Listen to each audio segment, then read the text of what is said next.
Hola, buenos días a todos. Bienvenidos a este webinar.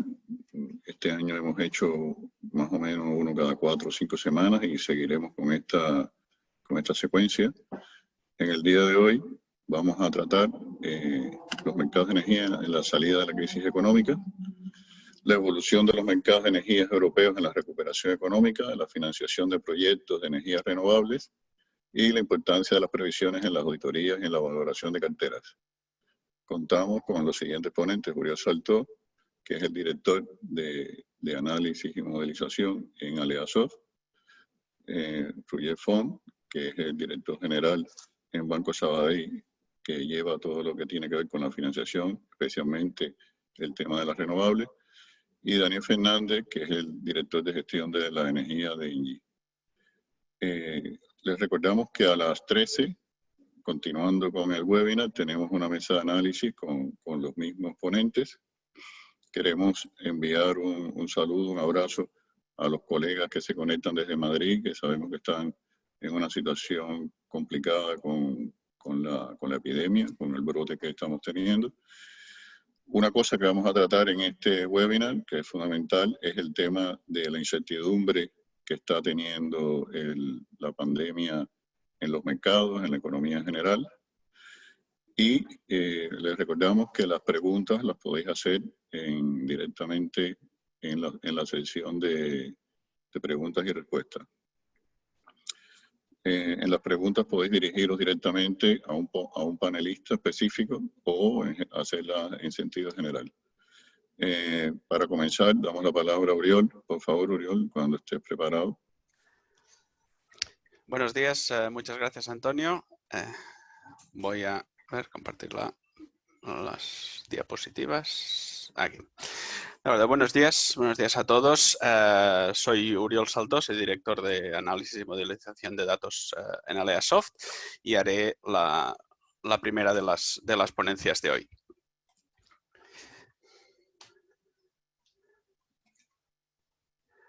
A ver si me responde ahora. Bueno, básicamente este es el contenido de la charla, el contenido del webinar en general. Yo me centraré en cómo están evolucionando los mercados después de la fase más crítica de la pandemia y mirando también un poco al futuro, a medio y a largo plazo. Una breve introducción de los servicios que ofrecemos en Aleasoft. Básicamente ofrecemos servicios de previsiones para el sector de la energía, cubriendo prácticamente la totalidad de los mercados de energía en Europa. Previsiones desde el corto plazo, ya sea horas a las pocas horas, al día siguiente, hasta reportes de largo plazo que pueden llegar a 20 o 30 años. Básicamente hacemos previsiones de cualquier variable que pueda ser interesante para el sector: precio, demanda de los mercados de energía, producción de energías renovables, demanda de un portfolio predefinido de clientes, y no solo mercados mayoristas spot, sino intradiarios, de reserva, servicios de ajuste, etcétera.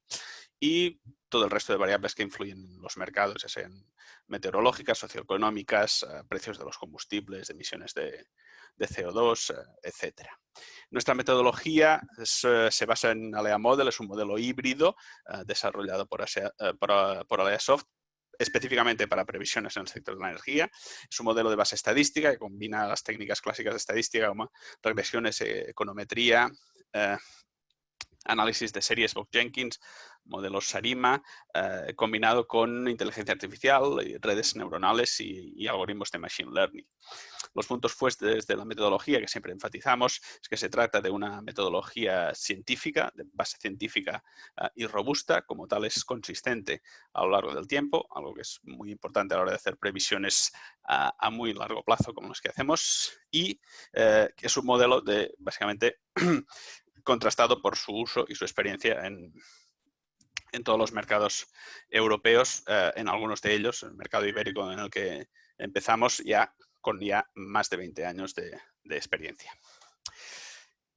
Si empezamos pues hablando de cómo está ahora mismo la pandemia, ya todos lo sabemos más o menos. Hemos superado lo que sería la fase más crítica de la crisis sanitaria en sí, estrictamente, ¿no? Se esperaba a lo mejor seguramente un verano algo más tranquilo. Esperábamos que las altas temperaturas, la humedad, el aumento de la radiación, la vida un poco más al aire libre, eso hacía parecer que la pandemia, el virus quedaría un poco más adormecido, digamos. No ha sido exactamente así, ha habido muchos rebrotes, está habiendo muchos rebrotes en muchos países europeos. Eso ha afectado un poco, ha añadido un poco de incertidumbre a un verano que esperábamos algo más certero, digamos, pero bueno, estamos retornando, si se puede decir, a esta nueva normalidad que básicamente está muy condicionada por las medidas que se están tomando para evitar la expansión de la pandemia. Bueno, de todas formas, como ya sabíamos, hasta que no exista una vacuna o una cura para la COVID, va a continuar habiendo nuevos brotes, con lo que la incertidumbre que había de cara al otoño, sobre todo con la apertura de las escuelas, la vuelta un poco a la economía, a la actividad económica normal, continúa presente y a lo mejor un poco más preocupante, diríamos, por el verano poco tranquilo que hemos tenido. Obviamente esta incertidumbre que tenemos en el corto y medio plazo está afectando a la evolución de los mercados de energía.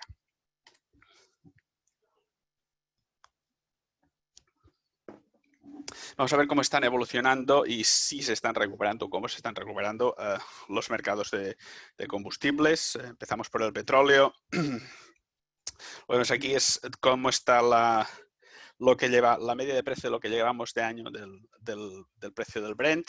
Como vemos, hemos pintado también en rojo lo que sería la situación, el precio más bajo que hemos tenido durante este año y vemos que parece que no nos hayamos recuperado. Como veremos ahora no es exactamente así, pero digamos que los precios este año nos estamos moviendo así, alrededor de los $40, lo que supondrían el precio más bajo de los últimos 15 o 20 años, ¿no?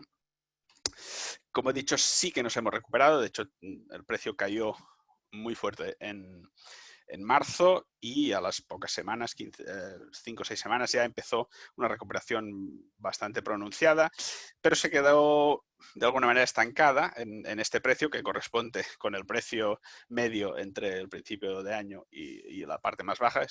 Es por eso que el year to date, la media de lo que llevamos de año, se ha quedado un poco estancada. Y ahora mismo, las últimas 2 semanas ha retrocedido un poco, pero en principio no esperamos que vaya a caer mucho más. Se espera que continúe al menos a estos niveles y en el medio-largo plazo aún tiene recorrido para subir hasta los $50-55, que es un poco el punto de equilibrio que se espera en el largo plazo. En el caso del gas, como ya sabemos, es un precio que venía cayendo desde finales de 2018, perdón.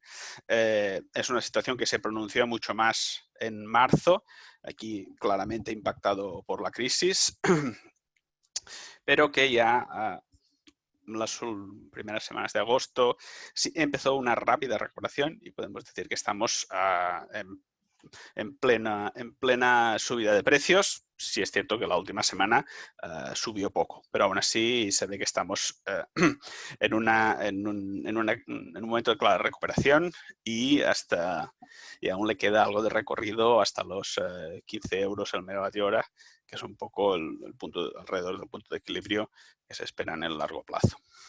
El precio del CO2 tuvo un comportamiento algo distinto.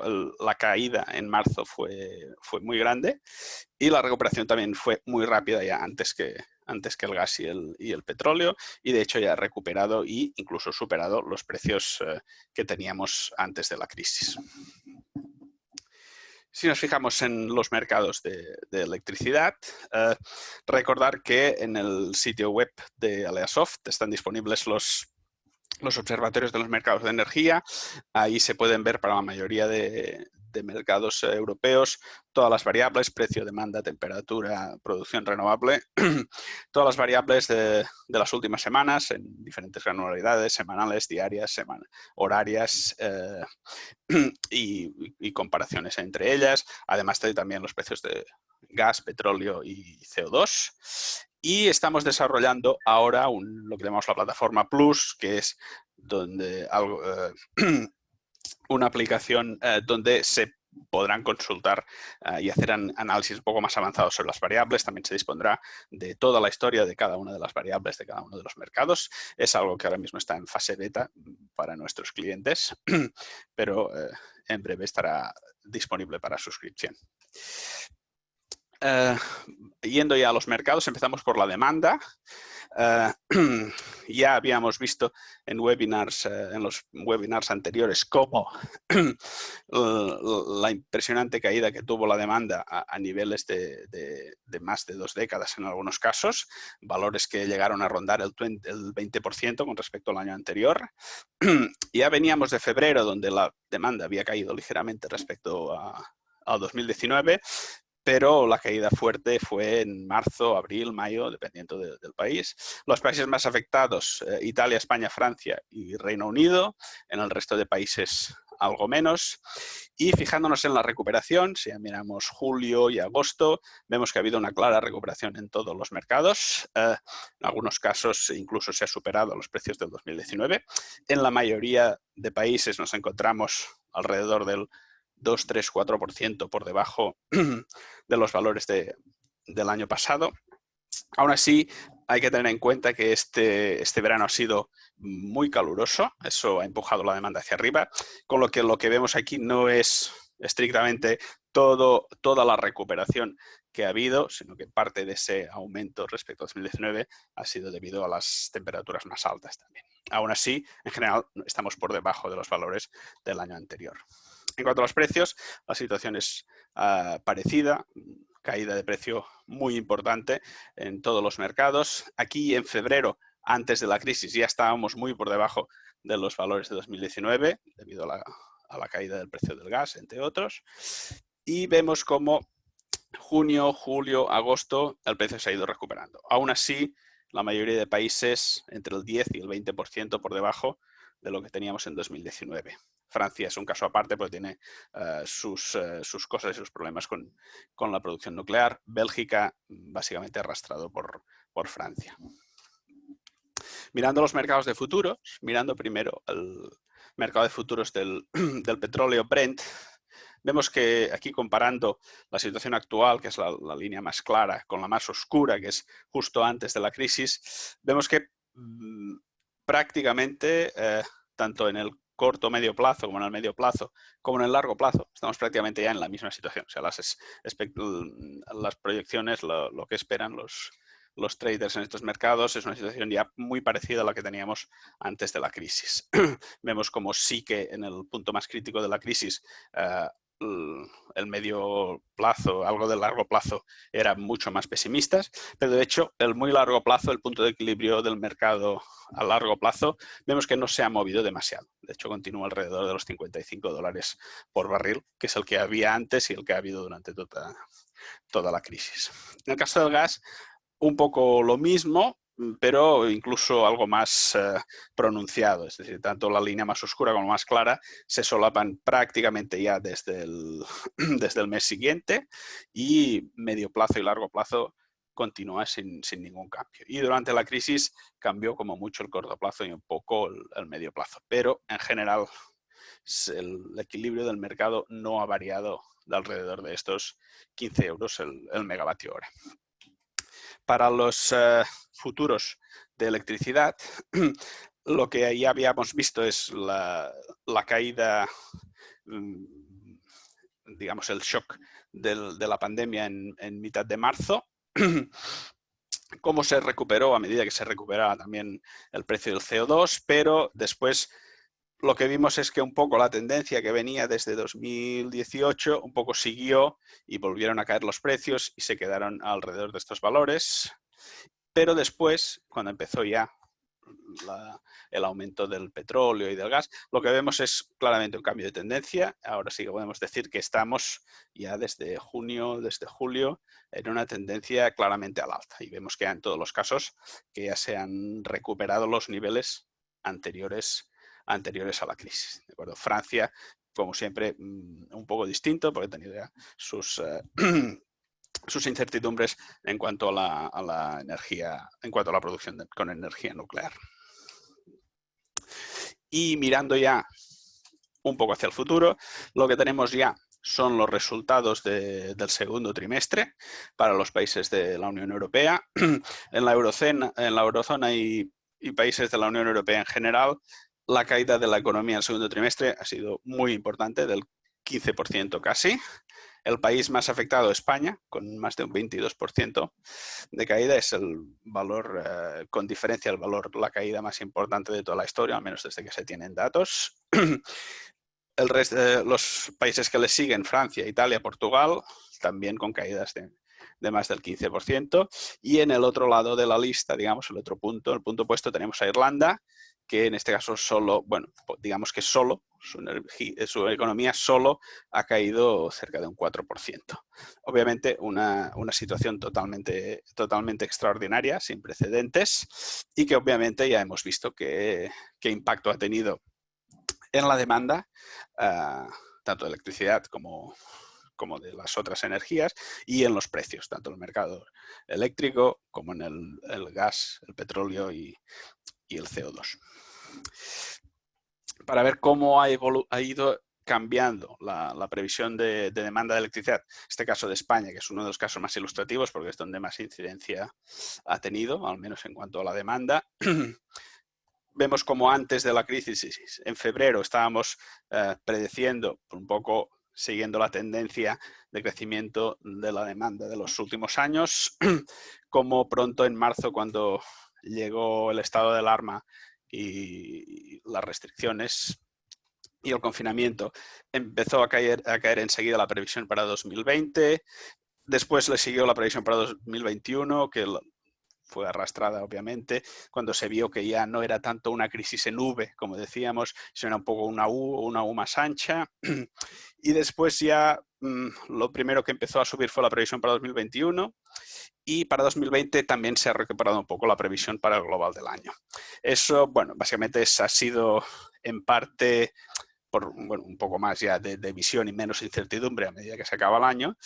También porque el verano, como he dicho, ha sido muy caluroso. Eso ha llevado a un aumento de la demanda, con lo que para el global del año la previsión ha subido un poco.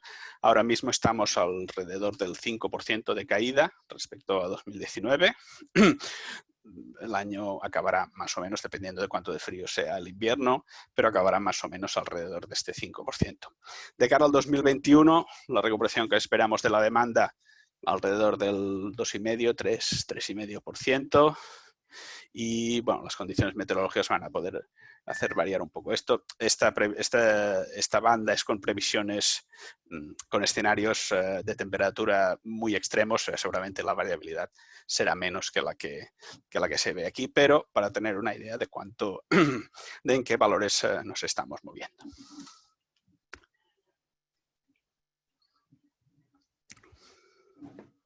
Un poco las claves para analizar las previsiones de estos mercados de futuros.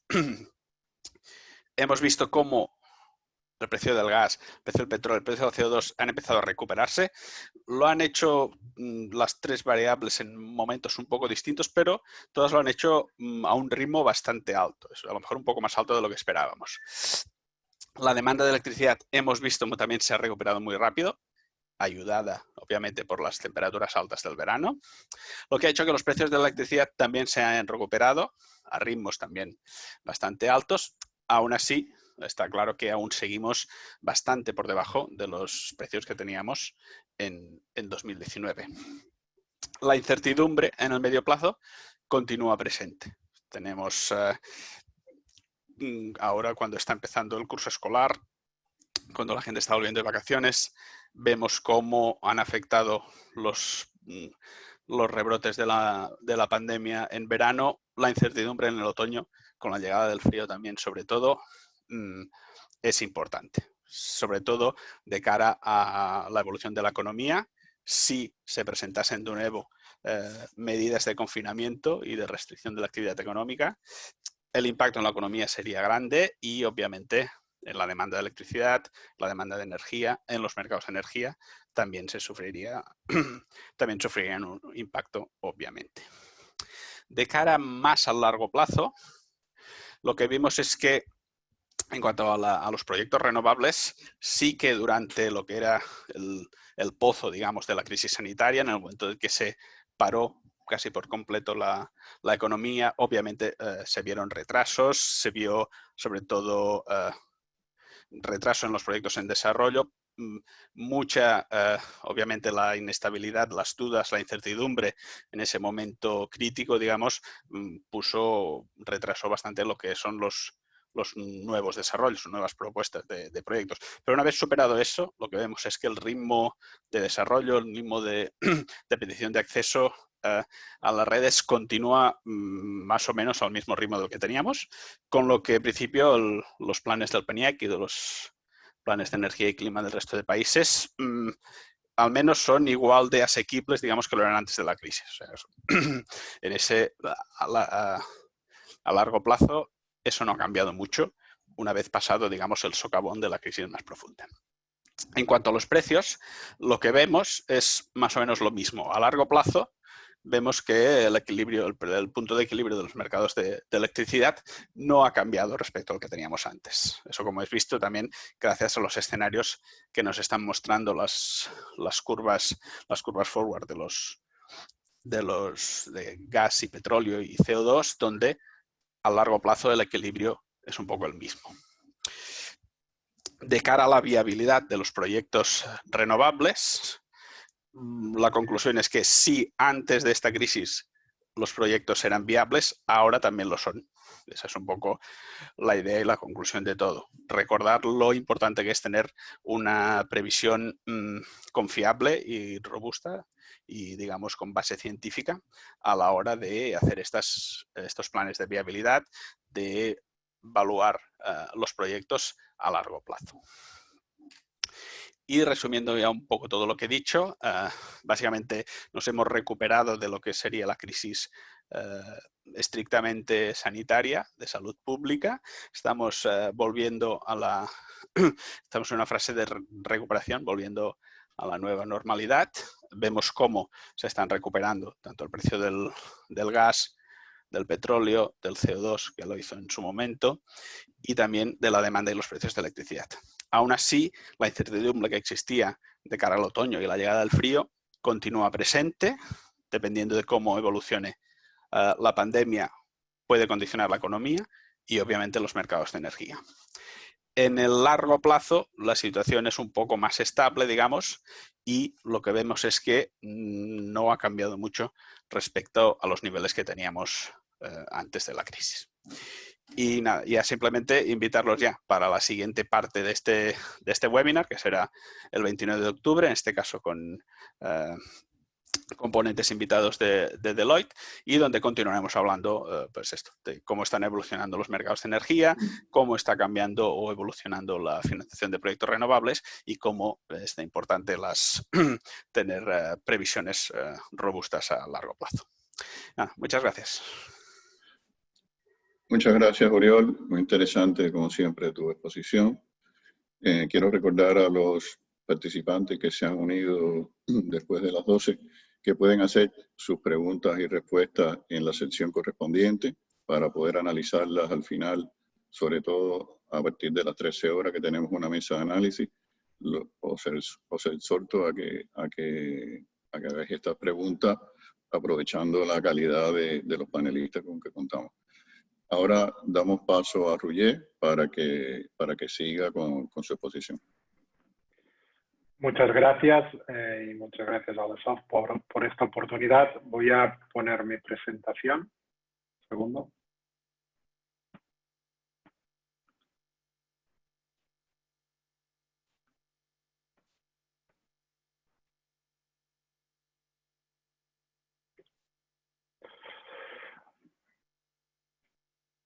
Un segundo de esto. Vale. Básicamente voy a hablar un poco de toda la actividad que hemos hecho en Banco Sabadell en renovables en los 2 últimos años y especialmente después del COVID y hacer unos comentarios en si ha afectado o no o cómo el COVID en la financiación de renovables. entiendo que muchos de vosotros ya conocéis Banco Sabadell. Banco Sabadell, pues bueno, tenemos presencia en España, en Iberia, en lo que sería Francia, Portugal, Estados Unidos, México, y en todos ellos tenemos equipo de financiación estructurada, y el equipo de financiación estructurada, bueno, tenemos 14.000 millones en activos, más de 300 operaciones al año y más de 130 personas. Y si hacemos corporate financing, project asset, o trade finance, real estate, pero sí que es verdad que project, y especialmente energías, es un poco donde somos más líderes, como mostraremos a continuación. Banco Sabadell empezó lo que es financiación de renovables en 1992, con lo cual hicimos uno de los primeros parques en España y fuimos activos durante la primera parte del boom, y ahora hemos vuelto a ser muy activos. De nuestra cartera, 2/3 es en España, porque es donde empezamos y donde tenemos más cartera, pero también tenemos presencia en Francia, UK, Estados Unidos y México. Y en cuanto a tecnologías, pues wind, fotovoltaico, pero también alguna termo de las brownfield feed-in tariff y alguna hidro. Si miramos un poco el track record en Iberia en 2019, pues la verdad es que fuimos el banco más activo en cuanto a número de operaciones, no a lo mejor en cuanto a importe, y el año pasado fue el año récord en cuanto a número de operaciones, porque al final hicimos 32 operaciones, de las cuales había 22 greenfields, y de estos greenfields 13 eran de merchant, 5 con PPA y 7 sin PPA. Un importe de 800 millones solo Banco Sabadell. Si miráramos el global de todas estas operaciones sería 1.600, 1.800 millones. Y lo que son las megas proporcionadas financiadas, pues es más de 1 giga, ¿no? Y a pesar de que todo el mundo está poniendo el foco en fotovoltaico, pues también un 40% aproximadamente de la cartera ha sido eólico, y luego alguna termo y una hidro muy pequeña. Estas son algunas de las operaciones en que hemos participado: en Qualitas algún Bridge to Bond, feed-in tariff, a OPDE, Solaria, Excelio, y hemos estado con otros bancos, en alguna con La Caixa, con JP Morgan, Santander, Comunal Credit y otros bancos, Abanca y algunas. De estas 32 operaciones sí que fuimos líderes en todas, excepto en 2 o 3, con lo cual esto también, la calidad de nuestra participación es muy relevante. Y yo creo que esta es la parte importante de mi exposición, ¿no? ¿Qué ha pasado durante el COVID? Nosotros a fecha de hoy hemos firmado 20 operaciones, que son muchas. De estas 20 operaciones sí que hay unas 5 o 6 que son brownfield feed-in tariff, pero de estas 20 operaciones, 15 de ellas se firmaron post-COVID. Y de hecho las más relevantes, que algunos supongo ya habréis visto en prensa, como es el proyecto en Light, que es el parque merchant más grande de España o de Europa eólico, de 330 megas, la lideramos conjuntamente con Bankia. Y también hemos participado en otro proyecto, digamos, que ha salido en prensa, que es el de Copenhagen Infrastructure Partners, que participaban varios bancos, ¿no? Este año llevamos más de 570 millones, lo que es solo Banco Sabadell en Iberia en renovables firmados, y más de 800 megas, y esperamos que con el pipeline que tenemos pues muchos sponsors que se nos están acercando. La dificultad está más en tener estas megas ready to build para poder avanzar en el proceso de financiación, pues esperamos como mínimo repetir el año pasado. Si miramos por tecnología, sí que a fecha de hoy un 50% es eólico, pero esto es más que nada porque las dos principales operaciones en las que hemos participado, hemos firmado, pues son eólicas. Entendemos de que a final de año pues un poco estará mitad y mitad entre eólico y fotovoltaico. Y en tipo de operación pues hay una buena diversificación entre merchant con PPA, merchant sin PPA, y tenemos una auction, que es subasta de España, y feed-in tariff. Estas son las principales operaciones, como bueno, hay el proyecto Alpha and Light, con Macquarie, Brook Capital, Copenhagen Infrastructure Partners, Ardian, pues algunos de los principales players, ¿no? Como ya he comentado, el año pasado fuimos el más activo en cuanto a número de operaciones, no de importe, en cuanto a operaciones sindicadas en Project Finance en España. Y como he comentado, la tipología de transacciones que hacemos pues es el feed-in tariff, brownfield feed-in tariff español, y luego las que puedan quedar vía transacción de las de subasta, que obviamente no hay greenfield de subasta, pero sí que puede haber alguna compraventa en que se necesite refinanciar. Y luego las merchant, pues tenemos tanto PPA como sin PPA. O sea, nosotros somos un banco en que creemos en el riesgo merchant, evidentemente con sus características y su estructura, y evidentemente con no tanto apalancamiento con una operación con PPA Investment Grade, pero sí que creemos en el riesgo merchant. Y un poco las conclusiones, para no ir con más detalle, pues bueno, como han dicho algunos de los panelistas en la sesión anterior, a ver, el futuro, todos entendemos de que el futuro de la sociedad depende en que seamos más sostenibles, y que todas las instituciones de la Unión Europea pues han puesto las energías renovables como pilar para la recuperación post-COVID, ¿no? En este contexto, los bancos pues somos uno de los players más importantes en la recuperación, y especialmente también en la transformación de las energías. Los bancos continuamos financiando energías renovables en general, porque entendemos de que es una financiación a largo plazo con un sector pues muy confiable, y que la bajada en el precio de la electricidad es algo puntual por el COVID. Evidentemente hemos ajustado nuestras curvas gracias a los estudios como el de Aleasoft, hemos ajustado nuestras curvas, pero sí que es verdad que en términos de estructura general de las operaciones no hay grandes diferencias en cuanto a lo que podríamos ver pre-COVID. Sí que pre-COVID, pues al menos desde nuestro punto de vista, otros bancos pueden tener otro. Sí que vimos algunas operaciones de que eran más outliers, que se iban más de lo que era la línea general de mercado.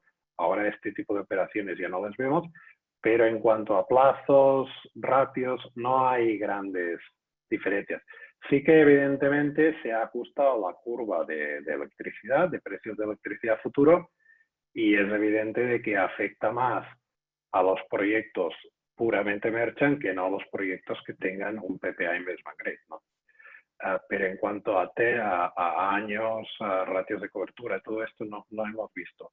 Y sí que hemos visto que los bancos han continuado con sus estrategias de financiación. Los que financiaban una tipología como podía ser brownfield y grandes operaciones con PPA Investment Grade continúan financiando, y los bancos que financiaban tanto estas dos anteriores como merchant, pues continuamos financiando. Y la verdad es que todos los bancos estamos teniendo muchas llamadas de sponsors que que intentan tener sus megas ready to build, y nos están llamando a todos los bancos para obtener financiación. Y en nuestro caso pues estamos trabajando en muchos proyectos, en muchas fases, para poder estudiar la financiación, y para eso estamos. Vale, y esto es básicamente mi presentación. Muchas gracias, Roger. Interesante tu exposición. Pensamos que el tema de la financiación es fundamental para el desarrollo sobre todo de las renovables, especialmente la fotovoltaica. Y esperamos que a partir de las 13 horas que tenemos la mesa de análisis, bueno, surjan preguntas de diferentes tipos de agentes que están aquí presentes, para ver cómo poder acceder a esa financiación de alguna forma, tanto en tu banco como en los bancos españoles y europeos en general. Damos la palabra a Dani Fernández de Engie para que haga su exposición.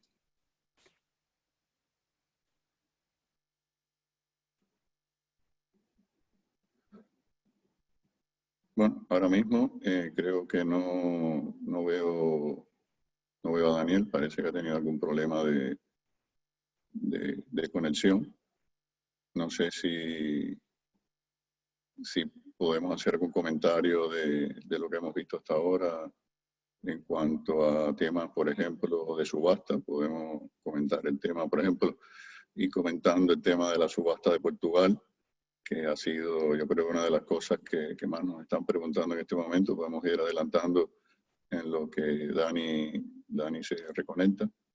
No sé, Uriol, sobre el tema de la subasta de Portugal, si tienes algún comentario después de los análisis que hemos realizado en Aleasoft estos días.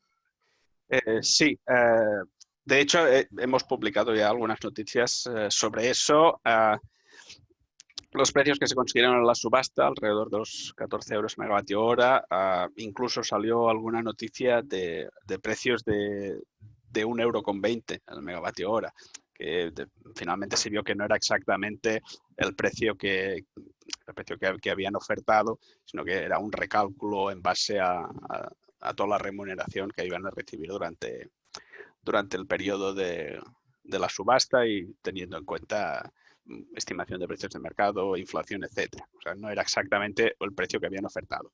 Un poco lo que siempre hemos dicho, estos precios no los podemos entender como el precio de la fotovoltaica, el precio del coste de la fotovoltaica a largo plazo. Tenemos que entender que son precios estratégicos que se ofrecen. En este caso, en Portugal, con una red muy saturada, es imprescindible participar en la subasta y obtener ese punto de conexión que les permite después explotar un parque durante 15 años con un esquema de remuneración, pero que después son libres de recibir el precio que les dé el mercado o que puedan obtener con bilaterales o con PPA. Con lo que hay que estos precios hay que verlo más con una estrategia a largo plazo, con un objetivo de poder desarrollar y llevar a cabo un proyecto y conectarlo, más que como el precio que necesitan, digamos, para que sea viable en el corto plazo.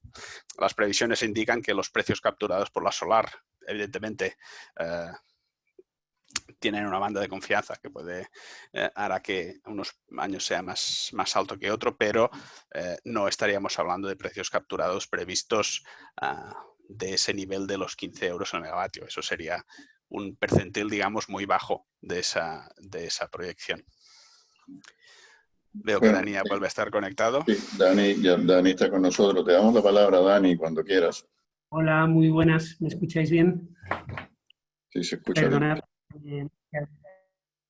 Y el típico problema del directo de que se ha ido el wifi en el momento más inadecuado.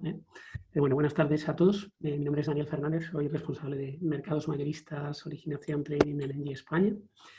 Y bueno, quería compartir un poco con vosotros algunas reflexiones en torno al título de la ponencia y a los contenidos de los que nos comprometíamos, ¿no? Visión desde ENGIE de los mercados, visión de la capacidad de financiar renovables y la importancia del modelado y de dónde puede haber fuentes para esa buena previsión que haga modelos robustos, ¿no? Las diapositivas están en inglés por la versión anterior, creo que son bastante autocontenidas y me tenéis a vuestra disposición en mi dirección de correo para cualquier tema relativo a estos topics, ¿no? Realmente me gusta mucho decir que este tipo de eventos construye mercado, hacemos mercado entre todos, construimos entre todos y siempre aprendemos cosas por sentarnos a compartir información. En el sentido, Antonio, Oriol, Alejandro, enhorabuena por organizar estos ciclos de webinars y un honor y un placer compartir cosas. Bueno, disclaimer, en fin, visión de la empresa independiente, visión del experto independiente, si queréis, que más que experto, bueno, pues digamos que llevamos 3 años pegándonos, entre comillas, como inversores, como developers, como off-takers, como comercializadores con el mundo de los PPAs, y algo sabemos, yo os diría que va a ser ensayo-error, ¿no? Obviamente, esto no son ni asesorías de inversión ni nada por el estilo. ENGIE, bueno, somos una utility, gas, power, servicios para la energía, una utility un poquito diferente en cuanto a que tenemos activos, tenemos redes, tenemos gas, tenemos renovables, pero tenemos una pata muy clara de orientación al cliente final en lo que llamamos negocio asset base y asset light. El asset base serían cogeneradoras. Tenemos, por ejemplo, en Barcelona un district heating en toda la zona de la Rua 23. Y el asset light sería el negocio de operarios que te hacen el mantenimiento de esas cogeneradoras, o en un edificio de oficinas como en el que estoy, el mantenimiento de la climatización, el aire acondicionado, la electricidad, etcétera, ¿no? Entonces, bueno, somos una utility, un animalito un poco peculiar porque hacemos un poco de todo con sus ventajas y sus inconvenientes, ¿no? Por la parte que nos ocupa de energía, bueno, 105 gigas instalados en todo el mundo, otros 10 en distintas fases de construcción, mitad del mix renovable, si metemos en esa renovable hidro también, otra mitad gasista. Vale, como tamaño de compañía, pues en fin, nos podríamos imaginar que Engie es una especie, es no sé, un híbrido de, si queréis, por lo que es más cercana a la estrategia de Naturgy como gasista, campeón nacional histórico francés, con una estrategia, si queréis, más Iberdrola de redes y de renovables, sin renunciar a la ADN gasista de la casa. Y ya os digo, con esa perfil de servicios para la energía, que es lo más amplio que os podéis imaginar, ahora comentaré, y que nos da un toque especial. Hay algunas cifras. En España, 2.200 personas, 2.000 millones de euros de facturación el año pasado, sede en muchas provincias y, bueno, aquí veis los 3-4 negocios muy diferenciados, ¿no? Ciclos combinados, renovables, más o menos 1.000 megas por ahí danzando, ciclos combinados 2.000 megas. Vamos a incorporar al portfolio 1.600 megas de hidro en Portugal a principios del año que viene, 3-4 teras de clientes de power y de gas industriales, 20-25 teras de gas al año tradeados como mid-streamers, y luego un negocio, bueno, de district heating, cogeneración, y un negocio de servicios que nos da esa presencia y esa capilaridad que veis ahí. Como utility peculiar, yo os diría que por un lado es este mantra que vemos aquí arriba, liderar la transición energética, liderar la transición a economías en poco carbono. Queremos que la gente consuma menos energía, la consuma mejor y sea más verde. Y nos preocupa que el planeta sea más vivible y si encima ganamos dinero, profit, pues mejor, ¿no? Entonces, bueno, en ese sentido aterrizamos esa visión estratégica de liderar la transición al cero carbono, a economías bajo, nada emisoras en CO2, a modelos de lo que llamamos solución global Engie. Tenemos competencias en diseño, construcción, implementación, mantenimiento, operación, financiación de todos los dominios que os podáis imaginar en energía, y también en sectores industriales, como puede ser, no sé, por ejemplo, hay una fábrica muy famosa de galletas entre Castilla y León y Cantabria. Somos proveedores históricos de servicios de ingeniería en el diseño de líneas de empacado, métricas de calidad, etcétera, y desde hace unos años vendemos gas y luz a esa fábrica y ahora estamos barajando o diseñando, codiseñando soluciones de autoconsumo que llevarían este ciclo entero que vemos aquí de solución global Engie: diseño, ingeniería, construcción, operación, mantenimiento, financiación. En ese sentido, como utility, yo diría que somos expertos en cuanto más complejo, mejor. Esa es una de nuestras grandes ventajas. Un inconveniente, si queréis, es que el tamaño de la compañía hace que seamos más lentos y menos dinámicos en ocasiones a la hora de entrar, pero sí somos muy robustos. Hay ese rating A- que valoran mucho tipos como Rulli. Modelos aterrizados al sector renovable que nos ocupan esta charla. Bueno, el proyecto Goya, de los primeros PPAs bancables, o por decir, el primer PPA bancable de verdad que se hizo en España hace ya, vamos, camino de 2 años y medio. Bueno, ese es un proyecto en el que Engie pone equity, 15% de un proyecto de 300 megavatios, de 5 SPVs, da el PPA, sin ese PPA no habría bancabilidad, no habría proyecto, no habría equity, no habría nada.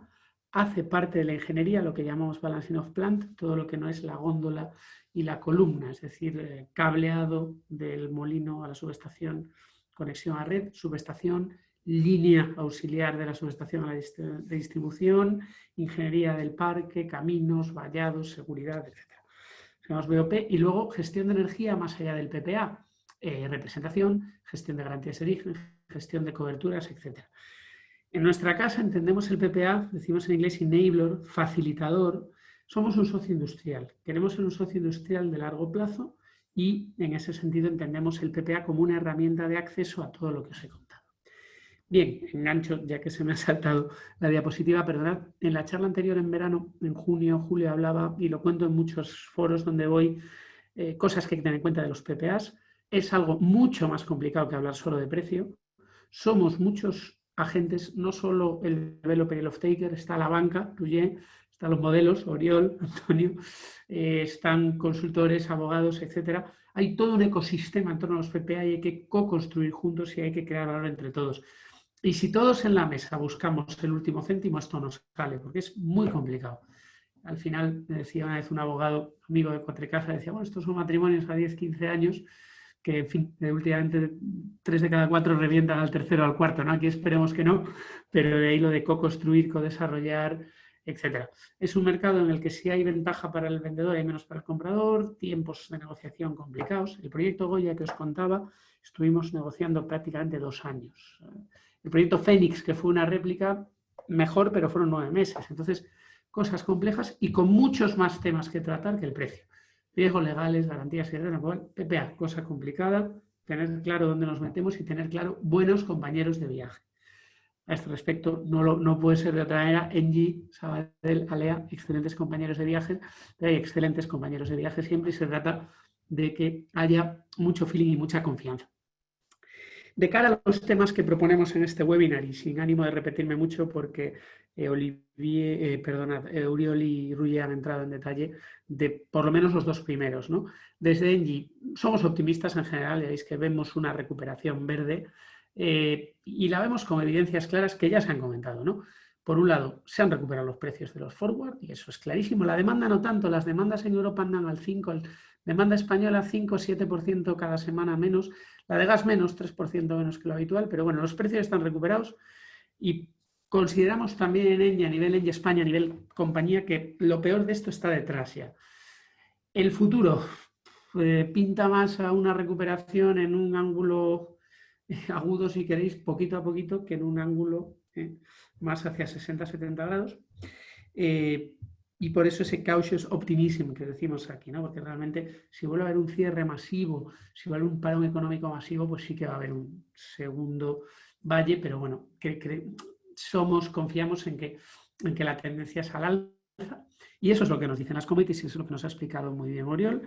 Respecto a la financiación, bueno, pues los números de Ruye son clarísimos, ¿no? 30 proyectos en el 19, pero van 20 en el 20 y queda un tercio de 20, con lo cual en fin, la banca sigue ahí, hay apetito por hacer cosas, podemos discutir, yo discuto mucho con cariño con la banca, no temas de garantías, oye, pues claro, si a un off-taker le pedimos garantizar un 40 o un 50% de la deuda viva, y ojo que en ese sentido el Sabadell es de lo más dinámico que hay, ya veis que financia merchant, etcétera, pero las garantías corporativas pueden matar perfectamente un acuerdo excelente en precio entre las partes, ¿no? Pero bueno, hay dinero para financiar de la banca, de fondos, hay equitters, hay alegría y esa alegría no nos la ha quitado el COVID, todo lo contrario. Ruye nos decía que se han hecho cosas en el COVID. Nosotros, comentar al final, hemos hecho con Fotovatio, salió en prensa la semana pasada, a primeros de agosto y negociando intensamente toda la primavera y durante julio hemos hecho 280 megas a 10 años fotovoltaicos. En fin,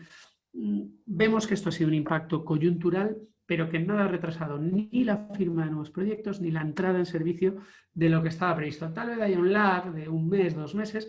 Vais a ver, tengo números aquí de Red Eléctrica, donde vemos que esto, la rueda sigue en marcha y esta ha sido, en fin, una crisis como una gota fría, ¿no? Un impacto puntual, pero nada ha cambiado ni la ambición ni la visión. Es más, hay un consenso en que de esta crisis salimos más verdes y hay un consenso a nivel Europa, a nivel países, a nivel España, a nivel empresarial, salimos más verdes, salimos más electrificados para que haya más demanda eléctrica y que esa energía sea más verde y además, si salimos más verdes, estaremos mejor preparados para lo que nos viene en las próximas crisis y más en concreto, nos guste o no, 2032, 2033 nos quedamos sin polo norte y eso va a ser un problema mucho mayor y de más plazo que este del COVID. Entonces, bueno, también por eso más caritas sonrientes en el segundo ítem que en el primero, ¿no? Lluvia de millones, dinero disponible para entrar en esto, proyectos en España que os vamos a contar, si tenemos básicamente ya con acceso y conexión lo que nos pide el PENIEC 2 veces, ¿no? Duda o queja o sugerencia de mejora, sector privado, las empresas, los developers, las utilities, estamos siendo más ágiles y estamos más listos para actuar que la política. No se nos termina de aterrizar cómo llegan ese European Green Deal, ese PNIEC, que ya comprometían inversiones pre-COVID, el PNIEC de hace un año, que ya se nos olvida, y no nos aterrizan cómo acceder a esos 140 billones del plan de recuperación que se firmó en julio, del plan de recuperación y resiliencia, 240 billones del Green Deal, 200 billones de los cuales el 30% los pone la administración y el 50% de esos 200 billones es el PNIEC, a 10 años, pero es el PNIEC. No sabemos cómo aterriza todo eso. Entonces, es tiempo de actuar para que esa recuperación sea más en V y menos en U. Y por Dios, no en L. Entonces, bueno, ese es un poco, por eso voy a Still Political Action, o Still Regulatory Action, que a buen seguro vendrá y a todos os consta y nos consta que vienen esas subastas para renovables en España antes de final de año y es la prioridad 1 de la vicepresidencia de transición energética ahora mismo, ¿no? Y bueno, como tercer punto de cara al modelado para invertir, de cara, ¿qué opinamos ahí en Engie? Bueno, opinamos dos cosas. Gran alegría porque cada vez hay más fuentes de mercado para hacer un proxy del precio que como off-takers nos podemos esperar y gran sugerencia de hacer muchos escenarios, hacer muchas hipótesis, tener en cuenta por dónde puede andar la regulación sin olvidarnos de que los mercados de derivados nos marcan una tendencia y modelar varios escenarios, medio, alto, bajo, y ponderar y hacer un escenario medio robusto. Creemos que los escenarios estos de alta resiliencia, el mundo va a ser lo peor de lo peor y nos quedamos sostenidos a 29 euros por todo el mundo, creemos que hay que hacer escenarios base que ponderen ese mid, medium y low. Bien, entonces, bueno, las ideas, por no repetir a Oriol, si queréis, confirmamos y vemos esa recuperación, y aquí se ve muy claro en esta gráfica de ayer de OMIP, precio del CAL 21, 46,35 prácticamente a nivel de enero. Commodities en Europa, diversas commodities del mercado las veis a nivel de enero también, si ponemos enero en base 100. Y luego es verdad que, hombre, que España sí que cabe esperar que veamos menos este 60 en precio medio de 2008 o el 58 de hace 2 años. Bueno, pues creemos o vemos que España pues será un país que tenga que estar pues entre 36, 37 y 46, 47 en función de las fundamentales del viento, el agua, etcétera. De cara a banqueabilidad de proyectos, dinámica de proyectos, no se ha frenado nada y Ruye nos ha dado evidencias muy claras. Viene una lluvia de millones de euros, como vemos aquí, a través de muchos planes. Hay consenso en que de aquí salimos más verdes, pero nadie nos lo aterriza. Con lo cual, señores reguladores, administración, Ursula von Leyen, Pedro Sánchez, Teresa Rivera, tiempo de actuar. Díganos dónde tenemos esas ayudas. Ayudas que para las renovables son menos clave, por lo menos tenemos PPAs, tenemos bancos que financian merchants, tendremos subastas, pero en mundos como el hidrógeno verde, el gas renovable, el propio vehículo eléctrico, baterías, etcétera, a día de hoy, por lo menos casas como las nuestras, que buscamos rentabilidades bastante elevadas, la TIR no sale de los proyectos, pero a un fondo que busque una TIR, si Engie busca el doble que un fondo y el fondo busca un 5, por dar una de magnitud, ese 5 tampoco sale en proyectos de hidrógeno verde o de gas renovable. Con lo cual, engancho con lo que dijimos aquí, que llueva ese dinero, esas ayudas de verdad, para que se acelere esa transición. Sector bancario, claramente los proyectos up and running, tanto para financiar nuevos como para entrar proyectos que estaban en marcha. Fijaros, muy interesante, info pública de red eléctrica, potencia instalada en España 1 de agosto. Pues ese PNIEC que nos decían hace año y medio de 4 gigas al año de viento, de solar, 2 gigas al año de eólica, pues fijaros que en lo que va de año hasta el 1 de agosto, pues 1.2 gigas de solar, 600 gigas de eólica. ¿Nos va a faltar algo? Parece que sí, pero bueno, probablemente no hubiéramos dado un duro en abril por tener estos números ahora, ¿no? Con lo cual se confirma lo que nos decían Ruye y Oriol. Todo avanza y digamos que el COVID ha sido un nubarrón, ¿no? Me quiero detener un poquito más y 5 minutos y estamos 3. Hay fuentes públicas para que como developers estimemos un precio a 10 años y si queréis podéis alargar la curva restando el backwardation. Veis que la curva en España se ve a la baja. ¿Por qué a la baja? Demandas más o menos estables y renovables penetrando cada vez más, ¿no? Entonces, en ese sentido, ¿qué cabe esperar? Bueno, pues las curvas de forward están a la baja. si hacemos una media de la curva, nos da una referencia de precio, una señal, un sentimiento. Obviamente no hay liquidez de 10 años, no la hay casi ni a 2, pero bueno, nos marca una tendencia. Si la media que nos dice OMIP ayer es 41 para el periodo 21-30, pues el off-taker se llevará 2,5 euros, 3,5 euros, 4. Se lo llevará, ojo, y costes de abogados, y costes de auditores, y garantías corporativas, etcétera. No hablo de márgenes netos, ni muchísimo menos. Y para el riesgo que asumimos, creedme, ni muchísimo menos. Si bien es cierto que, bueno, pues podemos estar esperando precio medio 41, ¿qué nos pueden cotizar en base? 38, 37,5, 38,5. ¿Qué nos pueden cotizar perfilado? Bueno, en base a cómo veamos la degradación, el factor de forma, ¿no? Cómo vaya capturando menos la fotovoltaica, pues 4 lo menos, 3,5 euros menos, etc. Obviamente estos números, esa sería la referencia robusta, ¿no? ¿Hay que matizarlos? Sí. ¿Cómo vaya evolucionando el PENIEX? Si se cumple más o menos, los precios irán más arriba o más abajo. Hidraulicidad, cada año, etcétera, se pueden adaptar y ahí es donde entran casas como Alea modelando todo esto. Insisto en lo que decía antes, muy importante quedarnos en una diversidad de escenarios, hacer el precio medio, ponderemos por lo menos escenarios más curvas, más backwardation, más hacia abajo, curvas más en contango hacia arriba, para dar valores medios que nos podamos esperar como developers para calcular nuestras TIRES, nuestras internal rate of return. Obviamente todo está relacionado. Al final, yo tengo una expectativa de retorno, tendré una visión de precios, tendré una visión de penetración de generación, etcétera. Entonces, bueno, buena noticia para los developers. Cada vez hay más información pública como la que pongo aquí para, entre todos, hablar de mercado, construir mercado, qué precio necesitas, qué precio necesito yo y dónde nos podemos encontrar. Y afortunadamente el mercado español nos deja encontrarnos. Termino ya. Esto es complicado. No es solo precio. Fijaros en 80 páginas. Precio es una. Garantía es fundamental. Aquí tenemos que casarnos a largo plazo, fiarnos y muchas veces nos fiamos con avales o con PCGs y muy importante, contratos robustos que no sean papel mojado en ese sentido.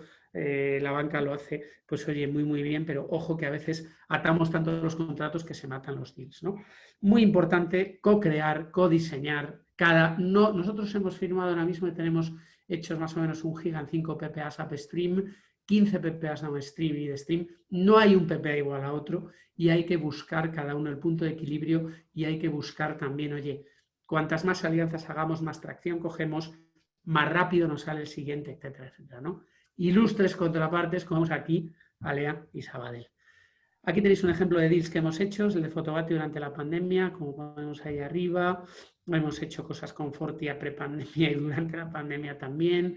Alguna cosa ahora en verano con Lactalis, con Air Liquide. Entonces, bueno, esto está en marcha, esto avanza. Hay hueco para PPAs, hay hueco para Mundo Merchant, hay hueco para subastas. Y aquí me tenéis teléfono y correo a vuestra disposición. Muchas gracias. Muchas gracias, Dani. Gracias a todos los ponentes por la exposición que habéis hecho. Quiero resumir una conclusión que ha salido de todas las intervenciones. Hay dinero, hay alegría, hay optimismo, hay muchos proyectos renovables y en general tenemos buenas noticias. Vamos ahora a pasar a la segunda parte, que es la mesa de análisis.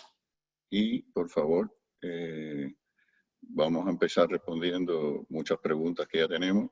Exhortamos a los que no habéis hecho preguntas y tienen dudas que en la sección esta de preguntas puedan plantear lo que queráis. Y también, en el marco de esta segunda hora, vamos a intentar analizar temas de interés sobre los futuros del mercado. No sé si alguno tiene alguna pregunta para responder ya. Pues sí, si quieres empiezo yo, Antonio. Sí, por favor. Una pregunta es, ¿veis que el precio medio del pool de España vaya a superar los 37 euros megavatio en 2020? Ese es un valor importante de cara a los PPAs. Creo que Daniel lo ha mencionado ahora hace poco porque es importante, si no nos lo explica después. Lo que estamos viendo en Aleasoft... Nos preocupa. Muchas gracias, Oriol, por entrar al barro por ahí. Es un año excepcionalmente bajo, si no es el histórico, ¿no? Sin duda. Lo que estamos viendo ahora mismo, así previendo un escenario medio de primero va a ser importante cómo de frío es el invierno, cómo de frío empieza el invierno y cómo se acaban recuperando o no los combustibles. Ahora mismo no estamos viendo los 37, estamos viendo 1, 2 euros por debajo, 2 euros por debajo seguramente. Eso, evidentemente, teniendo en cuenta lo que vemos ahora y sobre todo influenciado por cómo de frío vaya a ser el invierno. Totalmente de acuerdo. Compartimos, nosotros estamos moderando 35,5, 36, pero es verdad que Q4 siempre da muchas sorpresas, como sabréis, los más viejos del lugar, en función en fin, de las gripes nucleares allende Pirineos, ¿no? Pero sí, salvo que venga un patrón de cambio muy grande respecto a la hidroelectricidad de este año o tal, estamos apuntando ahí. Y eso, bueno, para los believers, para off-takers believers como nosotros, bueno, pues este año estamos sufriendo, porque bueno, en fin, obviamente un PPA 10 años, 15 años, pues tendrás años más altos, años más bajos. No nos esperamos un descenso tan pronto. Los forward estamos viendo el año que viene a 46. En fin, parte del juego, ¿verdad? Muchas gracias, Oriol. No, a ti. Bueno, ¿alguna otra pregunta que tengáis para ir respondiendo? No sé, Ruye, si tienes alguna pregunta seleccionada. Sí, yo tengo un par, las intentaré agrupar todas en una. Un poco es en línea con las estructuras de financiación, ¿no? Como comenté, no han variado mucho, si bien es verdad de que se ha ajustado la curva y esta curva afecta más a las operaciones merchant, porque si tienen un PPA, pues los ratios son más bajos y durante un tiempo lo tienes contratado. Hablar de porcentajes de financiación a mí no me gusta mucho porque siempre estamos hablando de porcentajes máximos.